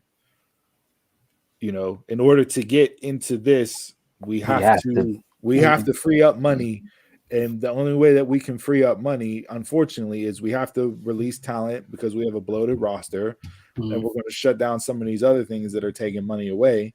And we're going to put it towards funds that we can pay college athletes, bring them into our system, our program, run them through. And if we think that they have the potential to become a WWE star one way or the other, whether it's as an interview, a ring commentator, production, behind the scenes, then we'll offer them a contract. In the meantime, we're paying you as a college athlete. I think a lot more people. That's all you got to say. The optics of the company will be a lot more different. And now this is just me tying two loose ends that probably have nothing in common, and me just trying to put spin on something to turn it into a positive. If I was handling PR, but why not have that be the case? Because then people wouldn't be viewing you as just the money hungry company that takes paycheck after paycheck after paycheck, and you continue to release people and have people lose their jobs in order to bloat up your bottom line. Because then no matter what, somebody would say something about it. They'd have some commentary saying, no, you shouldn't do that with that money. You should put it here instead. So I think that's why they don't sit there and say that kind of stuff. But the conversation's different. Like we can have the debate and the conversation as to is that the right way to use the funds? Mm-hmm. Like why are you paying college athletes if you're not even going to offer them a job once they graduate? Yeah. But that there's boardrooms across America with corporations that are sitting here, you know what I mean? Like the freaking quarterback from Ohio State, they got $1 million NIL deal just transferred from Ohio State. So he showed up, he took 2 snaps, gave 1 handoff, and he got $1 million for just signing as a freshman at Ohio State. Like, you mean to tell me the car dealership that forked up that money isn't sitting there having the conversation? Like, I just think it, again, it's just me spitballing and trying to turn something positive on a situation that isn't what it is. But if I was like, okay, like that would make sense. Because you're putting money, it's like your major league ball club funneling money down to the minor leagues to build up your minor leagues. If WWE's taking that money to pay college athletes, to bring college athletes that they feel have the potential to be the next generation of stars into their company, then yeah, that makes sense to release wrestlers, cut down on the roster, get rid of some of these other departments that aren't necessarily bringing in money to the company. Okay, the optics are changed a little bit. It's still shitty, but it's a change in optics a little bit more towards you're having not a 100% positive conversation, but it's more of a better one. It's a good spin, but yeah, this is justified. I'm sure it's not the reason for it. All right. Anything else wrestling wise? I'm good. Nope. All right. Then let's get into drink of the week. Chug, chug, chug, chug, chug. This week's drink of the week segment is brought to you by a man in Florida who got pulled over for DUI, and he claimed he was only drinking at stoplights and not while driving. Legit. So he was that is not a good defense. drinking and driving. That's not a good defense at all. If you know the law, that's not a good defense. Not at all. Not at all. Kudos to the creative point there, but yeah, that one's not gonna fly over in the courtroom. So this is Epic Brewery's now serving Midnight Munchies peanut butter stout. I was trying to read the can. So now serving Midnight Munchies peanut butter stout. It is 8.5% alcohol by volume. Chris, this was your selection. We've had Epic Brewing Company on the show before. We've enjoyed some of their stuff. I've never had a peanut butter stout. I've seen peanut butter stouts. I know Donald and Jay, this is probably not going to be a winner in your books because it is a dark beer. This is a very dark beer. This thing poured out like coffee. Jay loves everything peanut butter, so we'll see if we can win him over with this. So I scanned the QRC code just to see what's on the page, and they have like a little dessert with all this stuff in oatmeal. Is this an oatmeal beer? That would make sense. Yeah, a lot of stouts have oatmeal in it, so this is gonna be thick. 2 C's. Again, it poured out like coffee. It looked like coffee, poured out like coffee. Wow, man, this is rough. Rough because it's a dark stout and you don't like stouts, Donald? Yeah. I mean, I did like that pumpkin stout that we had a couple weeks ago. How do I say this? Going in? Okay. So the aftertaste is it's smooth going in. Creamy. Man, we've been above 8.0 quite a bit lately. Vic sent me a list of beers of stouts that you should try this winter. Man, there were a bunch on there that were 12, 13, 14, 15%. I was just like, oh, I might need to try some of these. So like Jay, I get you don't get the peanut butter as you're drinking it. The peanut butter hits you afterwards. Like that's where I get the peanut butter, the notes afterwards for sure. If it's tasted more like Jif, to me it's more like Peter Pan peanut butter, and that shit sucks. So.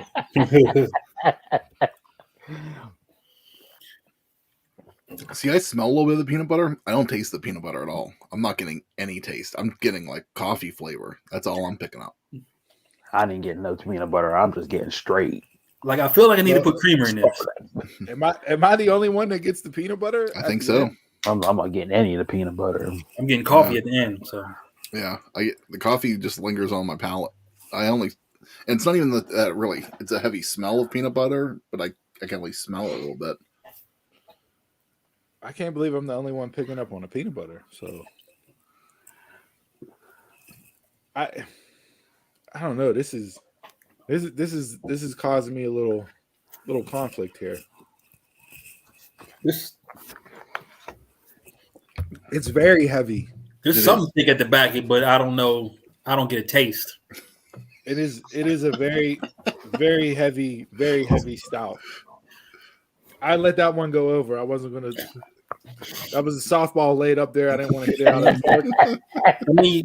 I decided to walk the first base. You said walk the first. Yeah. Yeah. This is one of the heaviest stouts I think we've had on the show. Yeah. I don't think you can drink more than one of these with how heavy it is. No. This is definitely something that you're going to sip on. It's not something that you're just going to pound away the night with. I'm be on the couch eating mayonnaise off my nipple, man. Slouch mode, just it's just. I can see you there with a thing of Jif and a tablespoon and just. That's how I roll, man. Not gonna lie. I'm too lazy to put on bread sometimes. I roll. Cutting them carbs, huh?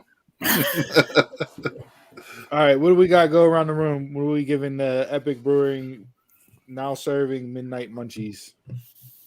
Maybe I got to smoke a bowl to enjoy the flavor more. I don't know, but I mean, it's not as bad as the other stouts, but it's still a stout. It's It's weird. I agree with. It's not. I don't hate it. Terrible, but I don't want another. How Yeah, don't want another. Okay, we got Jake. Okay. Donald, I know you're going to trash this, so I what give do it you a got? 1. Mm-mm. Chris? It says peanut butter stout, so I should be getting more nodes of that peanut butter than what I am. So that it's not a bad stout. It is a very heavy stout. It's drinkable. It's like, but again, I couldn't have multiple of these. It's just one and done for the night. I'll give it a 2. It's not a bad stout, but it's nothing that's really, making me want to go back for more. Yeah, I think the more I drink it, I tend to agree with you guys. I guess I am the only one picking up on the peanut butter hint there. I'll go 2.25. 2.25 lethargic stars. after that. Yeah, that kind of brought me down a little bit. I was excited. We've been on a string of some A hamper. pretty good beers. Like, It's disappointing because I've been looking forward to this one for a while now, and just didn't do anything for me. well, that's what she said.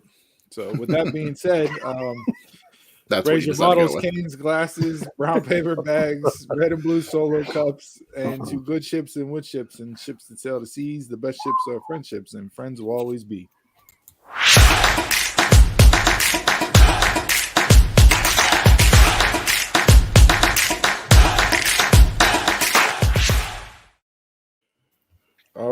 All right. This week in sports, it is championship Saturday across the board in college football.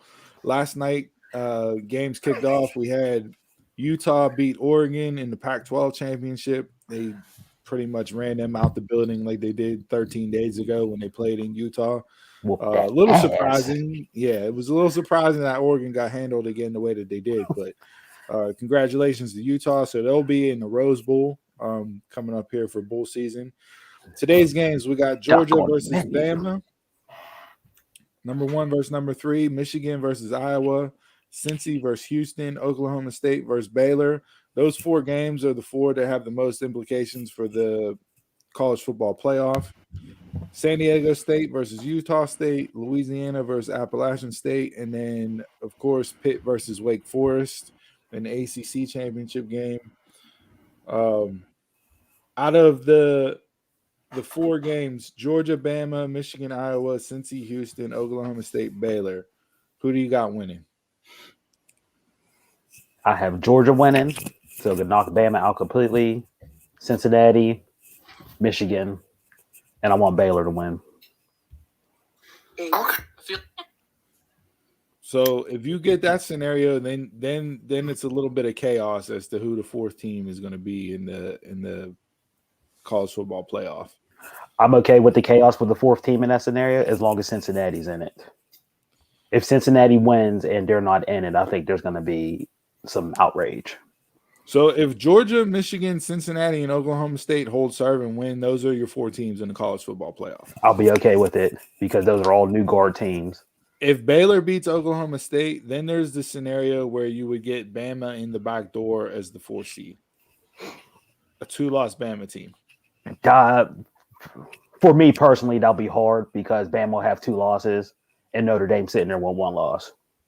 Yeah, but Notre Dame lost in Cincinnati, and their strength of schedule has been garbage outside of that. So they have no quality win on their schedule, even with 1 loss.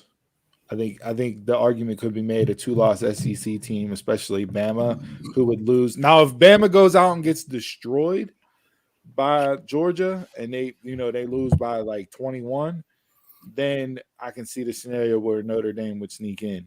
That'll be tough, especially for me since Bama's 3. That'll be tough for them to hold the 4th. I mean, but it is against Georgia, but that is tough. Me personally, that's just one person's thoughts. Yeah, I think out of those 4 teams, the team that I'm most worried about winning, honestly, I think is Michigan. Iowa has a good defense. Their offense is suspect to me. Offense is trash. That's the only concern, but their defense is really good. So, yes, they are. They're opportunistic. Very, very opportunistic. Yeah. But the game I'm most looking forward to, obviously, Kenny Pickett and the Pitt Panthers. Or is Pitt going to pit? Head on over to prowrestlingteestore.com/prowrestlingtees.com/dumbmarkspod. Pick up your pick on a pit. Do the Panthers get an ACC championship tonight? Nope. I'm scared of their defense. I am really, really scared of that defense. The over-under in this game is 71.5. I could definitely see neither it. defense is good. Good, yeah. Right, neither defense is good. And it's like what Pitt's rush defense, like they could get to the quarterback, but their pass defense is terrible. And it's like flipped with Wake Forest. Like Wake Forest got to almost, I mean, they're opportunistic with interceptions and stuff with 20 turnovers, takeaways this year. But yeah, this game is going to be like 100-102. If Pitt wins this game and Kenny Pickett has 350 yards and 4 touchdowns, probably going to be your Heisman Trophy winner, or at least be one of the 3 finalists in New York. I think he'll be one of the 3. It all depends on what Bama's quarterback does. The 4 people that I saw in the poll, you had Bryce Young from Bama, you had Aiden Hutchinson, the DN from Michigan, Kenny Pickett, and then CJ Stroud from Ohio State. Now, Ohio State's done until the bowl game, so that hurts Stroud. And lasting impression, your team got waxed by Michigan. So I think that kind of eliminates him. In a year where nobody really has had a Heisman moment to say, okay, that's your Heisman Trophy winner. Mm-hmm. Is Bryce Young a better quarterback than Kenny Pickett? Probably. But if Pitt, they go 11-2, win the ACC, and Pickett throws another 4 touchdowns and ends up with almost 50 touchdowns on the season, I think that would be your Heisman Trophy winner. It's out of those 2. It's out of Young and Pickett. That's the only people I see. There's no way a defensive person is winning the Heisman. Not in this day and age. Pickett was the unanimous ACC Player of the Year. He's the only person in ACC history, only quarterback in ACC history with over 4,000 passing yards, 40-plus touchdowns in a 12-game season. And the ACC goes back to 1953. So he's the first quarterback to ever do that. Save money this holiday season. This dude's playing ads during the segment. Like, I'm trying to watch I'm trying to keep up with y'all on the games. Yeah, I hope Pitt wins. If they do, they got a Big 6 bowl. They'll probably play. They said Ole Miss. Ole Miss would probably be the highest ranked at large SEC team, and they'd probably be in the Peach Bowl, I think. Yes, yeah, they said Peach Bowl. If they lose this game, I don't know. They said if they lose, it possibly Holiday Bowl in San Diego or Military Bowl. And this whole they just announced this week that they made a 40, they announced 42 or 44 bowl games now, so all 84 bowl eligible teams can now play in a bowl game. Participation trophy. That's all what it is. Ridiculous. And you mean to tell me we can't get an 18 playoff, but yet we'll have 42 bowl games? Your bowl season is the entire month of December. Yeah, that's your playoff. We can't get an 18 playoff. That's what I was going to ask you. Since they're moving towards a bigger field, does that diminish like your classics, like the Rose Bowl, and what else was left? The Peach Bowl, is the Cotton Bowl still there? It's Sugar Bowl, like the main 4. Yeah, Sugar Bowl, still there? Sugar Bowl, Rose Bowl, Fiesta Bowl, and the Orange Bowl. Bowl. Yeah, now they added the Cotton Bowl and the Peach Bowl whenever they started this whole New Year's 6 things. Oh, okay. So there's 4 original ones and there's like 6 main ones now. Now, if you add more teams, did that diminish the rank of those bowls? No, because they'll still be not like getting in, right? No, because those ones will still be like the semifinals and all that stuff. Oh, so okay. Mm-hmm. So that's what they use them now. Okay. Yeah, you could take those 4 the 4 main, they alternate who gets the national championship each year. right? Yeah. And then they have the semifinals at the other, the other ones Other stuff. beforehand. Yeah, And then the at large it just game, rotates. it just rotates. So It just rotates. but there's no reason why you can't take those 6. There's New Year's Eve 6 bowl games and string those bowl games out and have those be the playoff venues for the playoffs. Yes. Yeah. It's simple. I mean, they've been going through this for like decades. People said just use the bowls, like you said, as the venues. So those people who's running the bowls can get their money and all that stuff. And there you go. Just move on. That's But it. didn't they agree on like 12?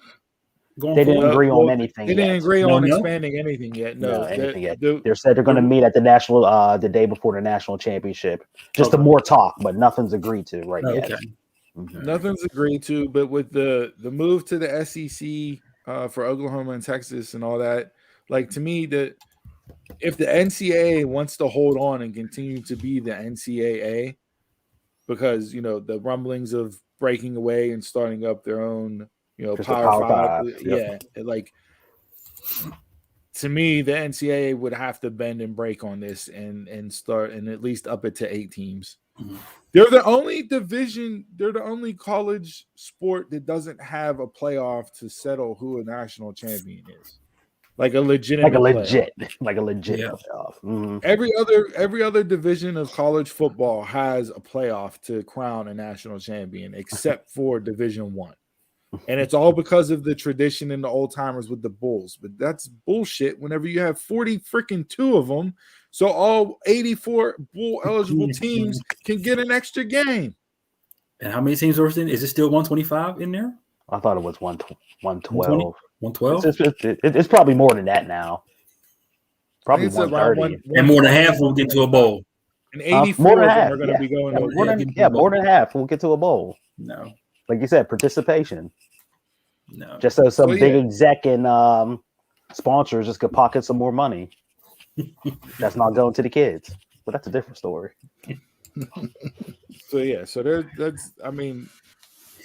I'll be interested to see the selection shows tomorrow at noon for the Final Four. If you get those 4 teams win, Georgia, Michigan, Cincy, Oklahoma State, that's your Final Four. You can chalk it up. Don't even got to tune in and watch tomorrow. That'll be your Final Four. If you want Georgia, you'd have Georgia, Oklahoma. Probably Oklahoma State has 2 losses, but they would have beaten Oklahoma and Baylor, who were top 10 teams back-to-back weeks. So they may jump Cincinnati up to 3. They said that was a talk. Yeah. That was a talk. If everybody wins out the way it's supposed to be, Oklahoma State and Cincinnati would be the talk for the final. 3, 4. Yeah. Yep. The final spot. And talk about college athletics, go watch the trailer for National Champions. It's about NCAA and money, and it looks very, very good. Yep. What's that going to be on? Movies, I think in February. Okay. Mm-hmm. Speaking of Pitt and the ACC, for all of us local Pitt fans, the ACC network finally got picked up by Comcast. Oh, really? After how many years? So we will officially be able to watch the ACC network. The deal was announced 4 days ago. So I'm assuming for probably for next year's football season, it'll kick off on Comcast. So they finally reached the deal. Can't give you a preview. Of course not. Can't give you a taste. No. Yeah. The money's not in the bag yet. Anything else college football wise? No. Just the coaching changes. You got So Riley. Lincoln Riley to USC, Brian Kelly to Notre Dame. Freeman. Is Freeman right? Marcus Freeman. Yeah. Taking over Notre Dame. Promoted. Listen, I've been watching the Notre Dame clips that they've put out on their social media on Twitter. I hate Notre Dame. Okay, can't stand Notre Dame. He'll be Irish, right? Can't Same stand here. Mutual. Marcus Freeman played at Ohio State. Hate Ohio State, right? Can't stand the Buckeyes. Okay? Same here. Watching these clips and listening to Marcus Freeman speak and talk and deliver messages and everything else, and the reaction that he received from the kids on that team in that locker room, like, I feel almost like I'm going to have to root for Notre Dame. And I don't want that. No. I don't want that. I don't know if I could ever bring myself to do it, but like if I have a son who is Division I eligible and Notre Dame was looking at him, and I just paid attention to what happened this week, I would absolutely tell my son to go play for that man at Notre Dame. Now, whether or not, they say all head football coaches are just used car salesmen with a shinier suit, and they all give bullshit out anyways in lip service. And in that regards, Brian Kelly is the ultimate fucking car salesman. How do you go down to LSU and all of a sudden have a Southern accent during the halftime talk at the basketball game? You know how? $7 million to $14 million a year. That extra $7 million, man, I'll be speaking like y'all having a great day. I love y'all family and everything. Yeah, Lincoln Riley. You see the Lincoln Riley, $100 million, 24 access to a private jet. They bought his house in Oklahoma. His house already, $1 million. Like all this, like, okay, I can see why you left Oklahoma to go to USC because that was the beach. That was a deal of all time deals, and yeah. Hey, listen, you want to live in you want to live in Tornado Alley, or do you want to live on the beach? You sold me. Yeah, so that's college football.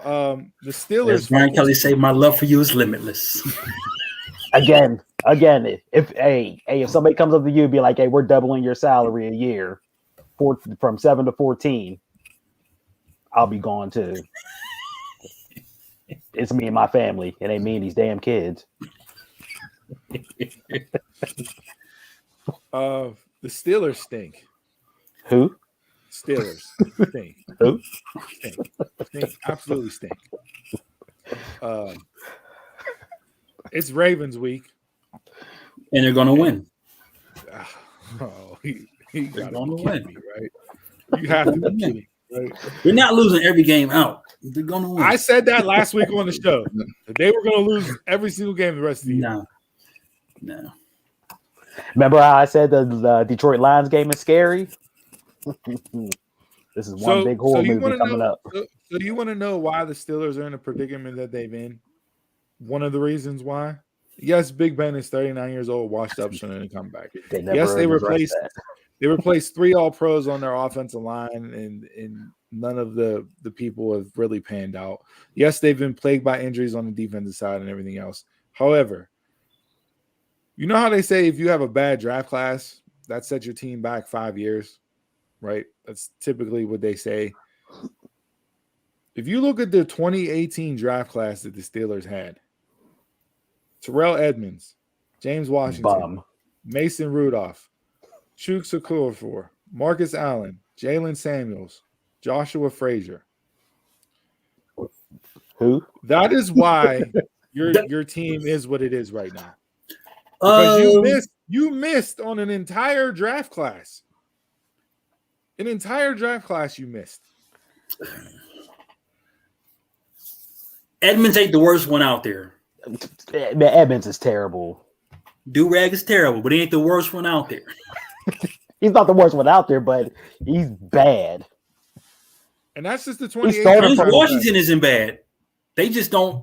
I don't know what it is. They just don't throw a man the ball.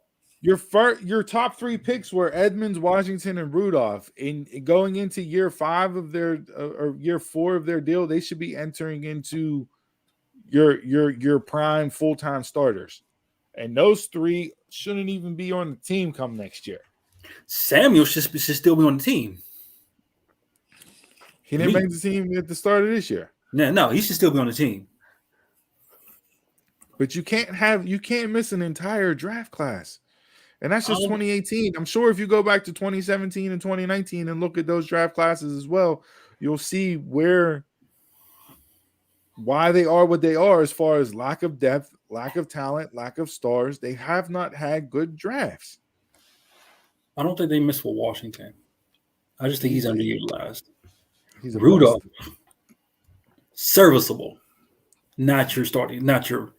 Serviceable in the XFL. He's serviceable in the NFL. Just like somebody said on the radio, he's nothing but a Brian St. Pierre. And somebody said, "Who's that?" And they were like, "Exactly." A Landry Jones. I'd rather have Jones to win. I'd rather have Mike Tomczak or Kent Graham as my quarterback than Mason Rudolph. True. So it's just, when you start looking at the draft classes as a whole 3 years down the road, and you look back and see what was missed on and where they're at and where they're lacking depth at, and that's what happens. It's why you are where you are 3 years later. Your whole draft class from 3 years ago missed, and it's starting to impact the team. To me, she's still called cornerbacks of the future. Oh, they're all bums too. Yeah. Norwood, Pierre. Hey, Well, Norwood has played good this year. okay. For an undrafted rookie, He's played okay. He's played good. I see Pierre's jersey every time. I saw Pierre floating through the wind last week on that jump ball. That man was parallel.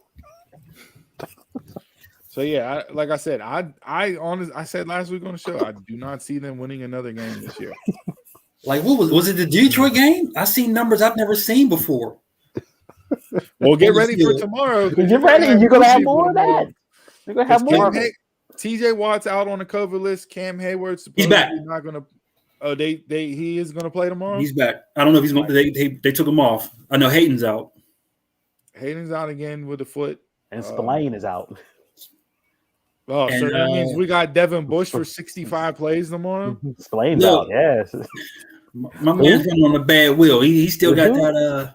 He got that Seth Rollins. Who? Just like somebody said, I never heard of her. Look, when I see number 8 back on defense after they just traded him to the Chiefs, I was like, "What's going on?" And I turned on Claypool. This man is the new Troy Edwards for me. He's all talk and can't catch. I don't know. The man dropped so many balls in his right in his gut. So listen, he hasn't played that well this year. He has fought injuries a lot, but I think the receiving core as a whole has been held back this entire season by the quarterback play of Roethlisberger. I mean, when you keep throwing balls to the sideline every play, jump balls to the sidelines. That's all they throw is short passes and jump balls to the sidelines. Yeah, I blame that on the offensive coordinator too. Can I get some across the middle? Anything deep? It's gonna be a full on rebuild. They have to do it. Just rip the Band-Aid off. Full on rebuild. You have pieces there. They posted the My Cleat, My Cause pictures, and they had a Josh Dobbs sleet tweets or his cleats. They're like, so you saying he's playing? He's going to dress? Something. All right. Anybody got anything else for sports this week? The MLB locked out. So goodbye to all the fans again. It was 1994 all over again. So fuck you, baseball. Hate them. Down the whole page. Hate them. God, I hate baseball so much. Jeez. AB. You hate the Pirates? Huh? Oh yeah, and speaking of the Pirates, they traded their Gold Glove catcher. They was like, "Oh, he got trade value now." Gone. What they do? They traded him for 3 minor leaguers. 2 out of the 3 are top 30 prospects, and they're not like 5 and 7 in the top 30. They're like 23 and 28. Yeah. The Pirates doing Pirate things. They traded Stallings. They DFA'd Brault. New shirt, Pirates from the Pirate. I don't think I can name one Pirate. I really don't. No. I don't think I can name one Pirate right now. Just like back to the old tradition. When you spend nothing, you get nothing. What are we like on the radio? Like Starling Marte got traded for a big deal? Yeah. Because when you leave Pittsburgh, you play good. Yeah.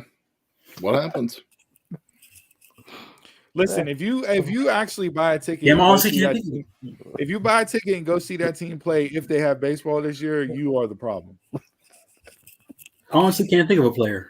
I don't know. I've been saying it for decades. Yeah. I might do a special on my own about that. Brian Hayes is the only player that I could come up with. Man, I forgot about that, man. He might be gone before spring training happens. If it happens. Yeah, if it happens. But yeah, and then AB's fake vaccination card.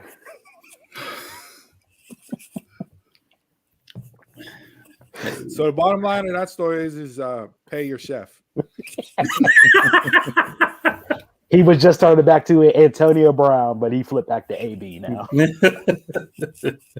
So the curse still lives.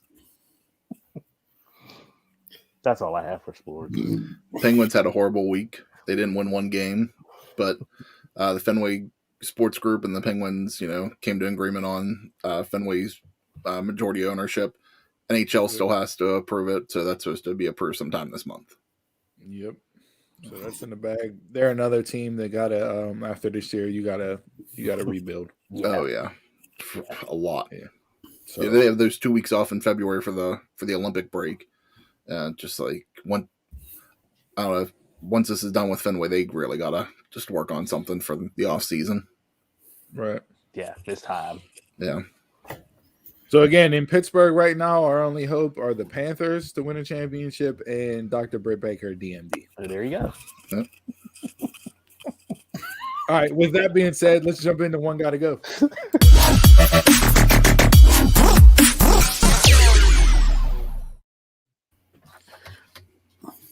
All right, we got the poll results from last week's One Gotta Go.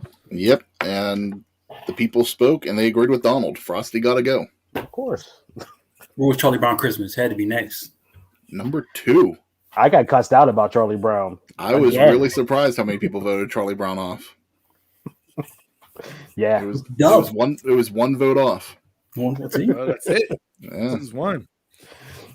All right, nice. So, Chris, you got One Gotta Go this week. Are you keeping up with the Christmas season theme, or did you veer off and do something different? We're going to keep up with the Christmas theme. This week is going to be Christmas comedy movies. Donald can't answer because he's never seen any of these. Oh, Donald can answer because Donald, again, likes Christmas. I hate people. We got Elf, Home Alone, A Christmas Story, and National Lampoon's Christmas Vacation. Which could be like the 4 comedy Christmas movies. Who wants to go first? As I always say every single Christmas, and I'm taking one of Jason's quotes, if the hype is real, it better be good. And I'm sorry, Christmas Story sucks. Christmas Story got to go. 24-hour loop of a bad movie. Terrible. The Christmas Story would never get played at my house ever.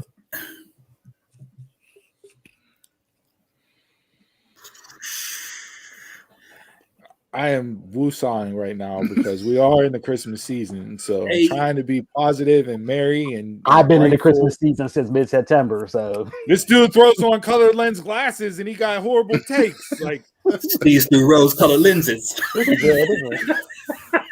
You welcome, boy, man. You welcome, boy, man. This is douchey Donald here. Hey. Christmas Story sucks. You better put that up next week. Red BB gun. Yeah, come on now, get real. The dumbass lamp leg. No. You don't want the decoder? Staple. The dumb. You don't want the decoder? Huh? Eat more Ovaltine? Dude. Drink more Ovaltine. Drink more Ovaltine? Look, the only good thing was he. I hope the Bumpus's dogs run through your house and take a piss right on your PlayStation. How about that? Yeah, they can't. Bumpus's dogs will never get in the house because I got something for them. Betty. Saw it off. Shoddy.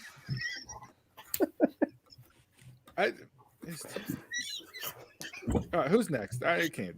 I was gonna put A Christmas Story, but it's been so long since I've seen National Lampoon Christmas. I don't even know if I've seen the whole movie, so National Lampoon's got to go. And I love National Lampoons. I done watched everything up to the latest beer bong, to the sorority. I done watched them all, but it's been a while since I've seen Christmas Vacation. I'm not even sure I finished it. So. Sorry, Chevy Chase, got to go. The quintessential Christmas comedy movie, and you take that off the list. Yeah, I'm gonna do my homework. I'm still taking it off the list right now.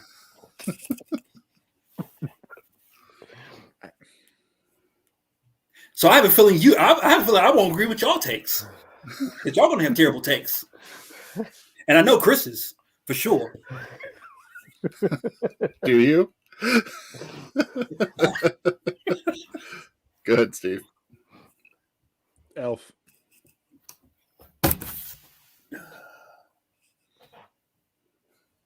Elf. You're wrong.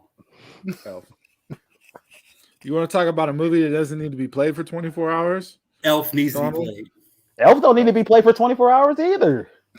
But it's better than Christmas Story. You give me Zoe Deschanel. And I don't even like Will Ferrell like that. Out of these four, just these four, Elf out of these four. No. Home Alone is not going anywhere. National Lampoon's Christmas Vacation is the best. The staple. It's Donald, you said the best? It's the Stone Cold. Christmas Vacation is the best. It is. Maybe I missed something. I must have missed. Okay. The best. Elf is Adele. National Lampoon's Christmas Vacation is Mariah Carey. Okay. Slander. Okay. All Wow. right. That's the comparison. Okay. All right. I have some younger generation people that's going to vote that's going to disagree with you. Yeah, because they're all going to say Elf Is the best. and it's not out of these four. If you've actually watched all four of these movies, Elf got to go on the list. And granted, Christmas Home Alone is like that's our generation, like kids movie that came out when we were kids. Christmas Story and National Lampoon's Christmas Vacation were obviously out Christmas Story was 1983 it was released, so I was just being born. Damn, Christmas shit. And National Lampoon's Christmas Vacation I think is early 80s too. So like, how have I seen that more than I've seen National Lampoon? But yeah, Elf, like Buddy, sit there eating your spaghetti with Hershey sauce and everything else, and yeah, Elf can go out of these four. For me, up until today, I still wasn't even sure where I was going with this because all four of these movies I enjoy. I like all of them. Christmas Vacation is my standard. That is the best Christmas movie to me. I could watch that. I could watch that all year long, but it definitely gets a lot of play during the holidays. Like you said, Steve, Home Alone is kind of our generation's movie. It really not to cut you off, but yeah. It just popped in my head now.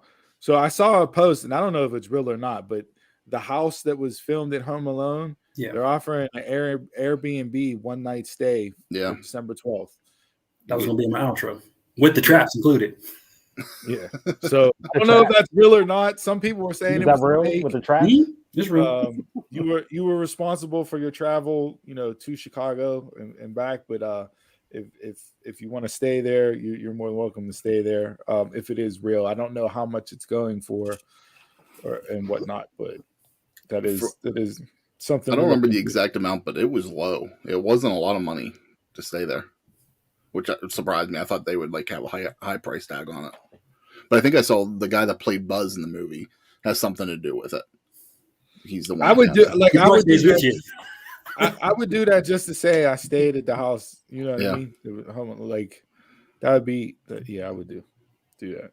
I wouldn't do that for Elf. I wouldn't. Go stay in an apartment in Upper Manhattan or wherever the piss that movie was filmed in. I think all these are classics. I think Elf's even a classic. I think it's just a modern classic, and it's something that will stand the test of time. I think it's something that a lot of people like, especially Will Ferrell fans. I think like it. I'm a Will Ferrell guy, and it's one of my least favorite Will Ferrell movies.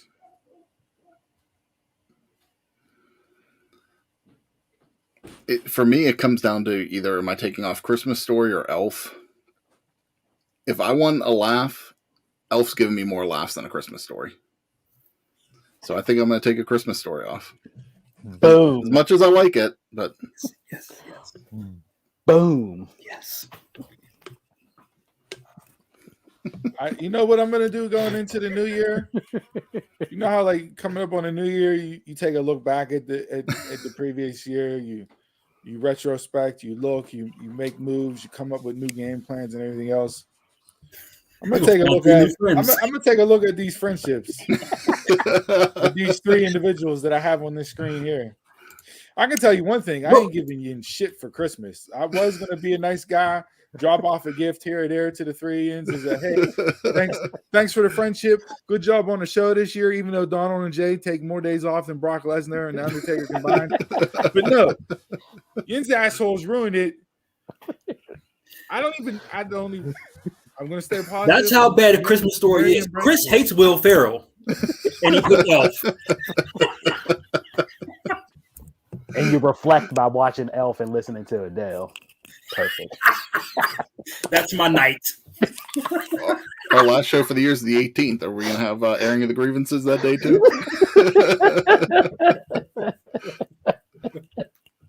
Yo, put this poll up as soon as we can and have it run it for the week, because I can't.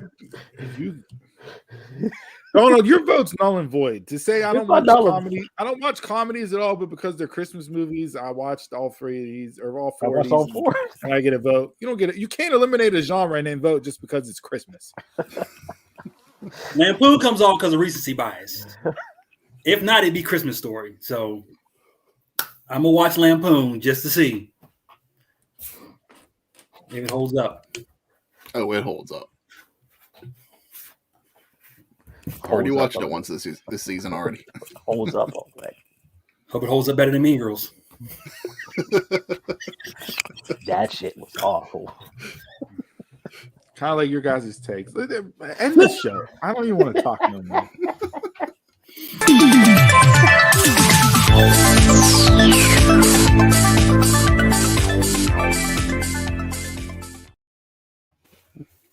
All right, guys. Thanks for tuning to episode 65 of the Dumb Marks podcast. Before we send things home, make sure you subscribe to our YouTube channel and hit the bell so you get notifications every time we go live.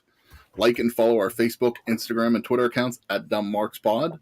And don't forget our audio-only edition of the show is available on demand on all your favorite podcast platforms. And support the show by telling a friend about us and purchasing our official merch at prowrestlingtees.com/dumbmarkpod. Let me borrow that.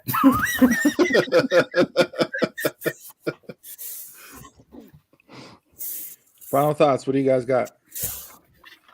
I want to tell you my favorite Black Friday real quick.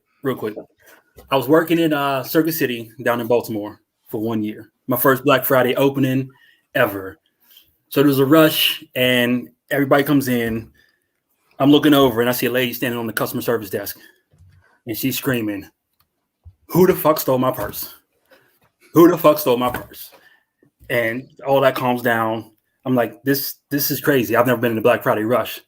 So about 20 minutes later, a lady comes up on the line with a whole ass Air Force footprint on her face because it was sold outside, like the snow and the salt.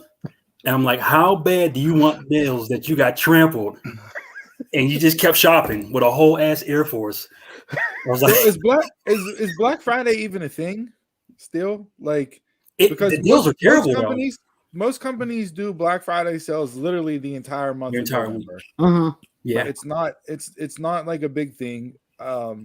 You'll get like some random doorbuster deals. That's it. Yeah, like I didn't hear anything. Last year was, taken out of the equation, COVID. Mm-hmm. This year is still coming back, but like I don't remember Black Friday like really being a thing for a couple of years now. Like, and I don't know. Everybody pushed it back to like the day of. My kids are older, so like that the hot stuff. Kids toy like that changes. But even then, like we would get stuff throughout the year and find it, But like I never went out on Black Friday shopping. I thought anybody that does that bullshit is fucking nuts. Okay, if you want to sit out and camp outside Best Buy at 2 a.m. to go in to purchase a washer, more power to you. But I'm not doing it. We had people legit pushing on the doors to get in when I was down there. It's been much more organized since I've been working up here. I think that's more of a thing that's going to go away. Like, yeah, because online shopping, because online shopping is taking care of all that stuff. Yeah, well, not this year, like because you don't know if it's going to show up by Christmas or not, or end up in the woods, like Yo, did you see that truck driver Yes. that pulled over and just Yes. chucked everything? Mhm. Like, that's crazy. Yeah, fuck this job. That's What they one way to said. quit. What they said, 400 packages over the Yeah. ravine. So unless it's like a TV that's going to break in 2 weeks, there's no real deals on Black Friday anymore. People don't realize that though. This this was the first week where I didn't buy anything over the weekend, like over the week, Black Friday, nothing, because there was nothing, Not even Christmas no gift. deals, nothing. You didn't buy any merch from the store to support the show. Well, I think I got all this. I don't have to pick on Pitt. I'm not Or gonna the buy the Yins- pick. or the Yins Pardon. I'm not going to I'll buy the Yins Pardon. I will get that. I'm waiting for that Christmas special. The Well, I'm Christmas. gonna buy you a pick on a pit shirt for Christmas. I'll just hang it up on the TV. That's about it. This is burn gonna burn. That's just hanging up on the TV. Take But I do off want. Take off that trash orange creamsicle Tennessee volunteer orange you've been man. wearing for years. I cannot wait till next year. They September. ain't been good since T. Martin. And Pitt hasn't been good since Dan Marino. So Tune in don't- live from Pitt. What is Pitt it? had more winning Knoxville. seasons. Pitt had more winning seasons than Tennessee has the last probably 7 years, 10 years. You want That is to pull up that record book? Yeah, that probably is true. Yeah, That probably is you, true. you need to go back to whenever you were playing midget football in Gatlinburg, Tennessee, at the Turkey Bowl to go back to when Tennessee was good. Hey, at least we had 10 seasons recently. 10 win seasons recently, not 1981. But I do want Pitt to win this year. I do want them to win tonight. No, but I don't want you. I don't want you to want them to win. No, we don't need you fair weather ass coming over. I'm not a fair weather fan. I don't need it. I don't need it. I'm I not a don't need fair it. weather fan. I can care less about them. I just want to see I them don't want your win. support. I don't want your support. Okay, fine then. Fuck them. I Go don't Wake Forest. As simple as that. I hope Kenny Pickett get 29th in the Heisman this year. I hope he break his leg in his draft off their opposite 7th round. There we go. Your heart reduced 3 sizes from the small ass pebble it was at the beginning of the show. My heart been black forever. I officially saw the end of Mankind this week. If you have not been paying attention to the clips that were going around, there was a video of a robot that was like fully functioning, intelligent robot that like woke up at the snap of a finger, looked around, got its bearings, looked at its hand and everything else, and then recognized the person that was filming it and tried to put on a fake smile. But it wasn't a real smile. It was a "how am I going to kill you and take over the world" smile. It was iRobot, it was Terminator, it was everything all rolled up into one this week. So not only did we have that, but we had an article come out that now robots can reproduce. Did you see this shit? Robots are having sex and can reproduce. I still They don't can have understand that offspring shit. now. Okay. Little nanobites. I don't know. So, hey, good job, humans. You had a great run. Make sure everybody, like Steve said, make sure everybody watch Terminator. Make sure you watch. Yeah, if you want to know Matrix. how this plays out, go watch Terminator. Terminator, 2, Judgment Day, Matrix. The Matrix. You watch Matrix. End of days, I'm heading over to Donald's house. Yeah. So, Make sure you watch all that stuff. Because Skynet is real. I ain't gonna survive, but at least I have a chance if I'm with Donald. No, if you for real though, if you haven't seen that video floating around out on social media, I haven't. and then on top of the robot that came to life at the snap of a finger and actually had like possessed all human qualities, and robots reproducing, a robot company is offering you $200,000 if you will forfeit the rights to your face and voice. How much money? 200,000. That's it. Okay. How do you I do ain't done that? shit in this life, so maybe. So this is like Ursula having Ariel sign over her voice in The Little Mermaid, right? So you just Kind can't of talk like- anymore and can't be shown on anything? Is this I have no name idea. image likeness? No idea. The article I didn't even like. Guess what? Guess what? Your face and voice will live forever. Yeah. So like, but What are we doing with robots nowadays? Like, why? I could use $200,000 right about now. You ain't the only one. Hey, listen. Next week, Robot Chris takes over for the Dumbmarks podcast. This beer was trash.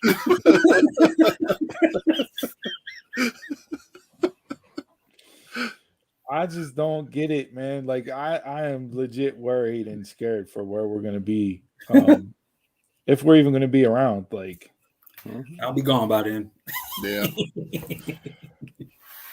jeez, I don't know. Better find your Neo and John Connor right now.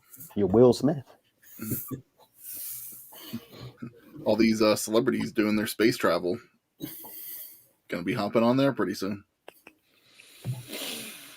I don't know. Like I said, I'm not with it. But yeah. So that was my final thoughts for the week. We're all doomed. So that's where we got to be with cloning these days, huh? Now just robots are reproducing. You haven't even heard anything about cloning. They cloned the sheep, and then it was like that was the end of it. Yeah. But now they got robots doing, licking mayonnaise off each other's nipples. They're licking mayonnaise off each other's nipples like Jason, and they're out here producing kids.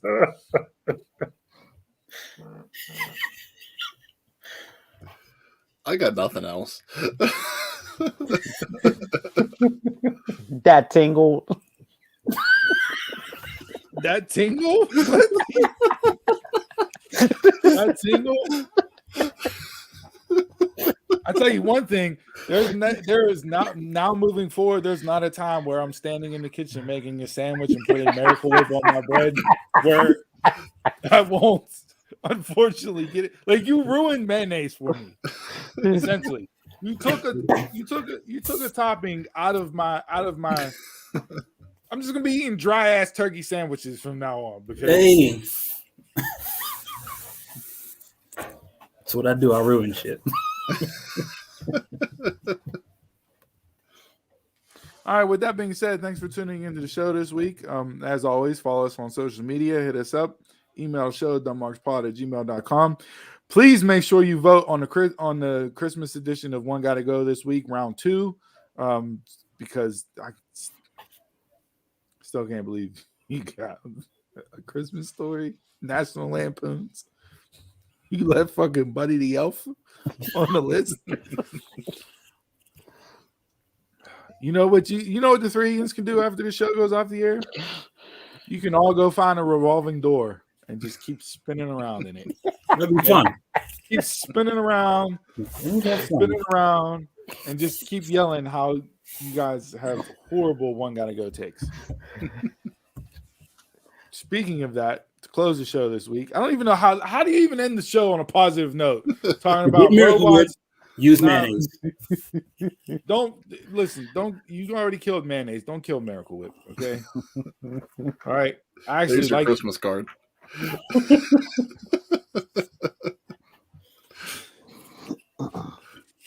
I can't even do it. I can't do it. I have no quote. No. We just won. I can't do it. Come on. You got to end the show. Got to turn it around. You got something on your phone. I do. And it's And positive. I feel like this is apropos right now. If it ain't about mayonnaise, it's good. Running away from a problem only increases the distance from the solution. Like my nipple to my mouth. So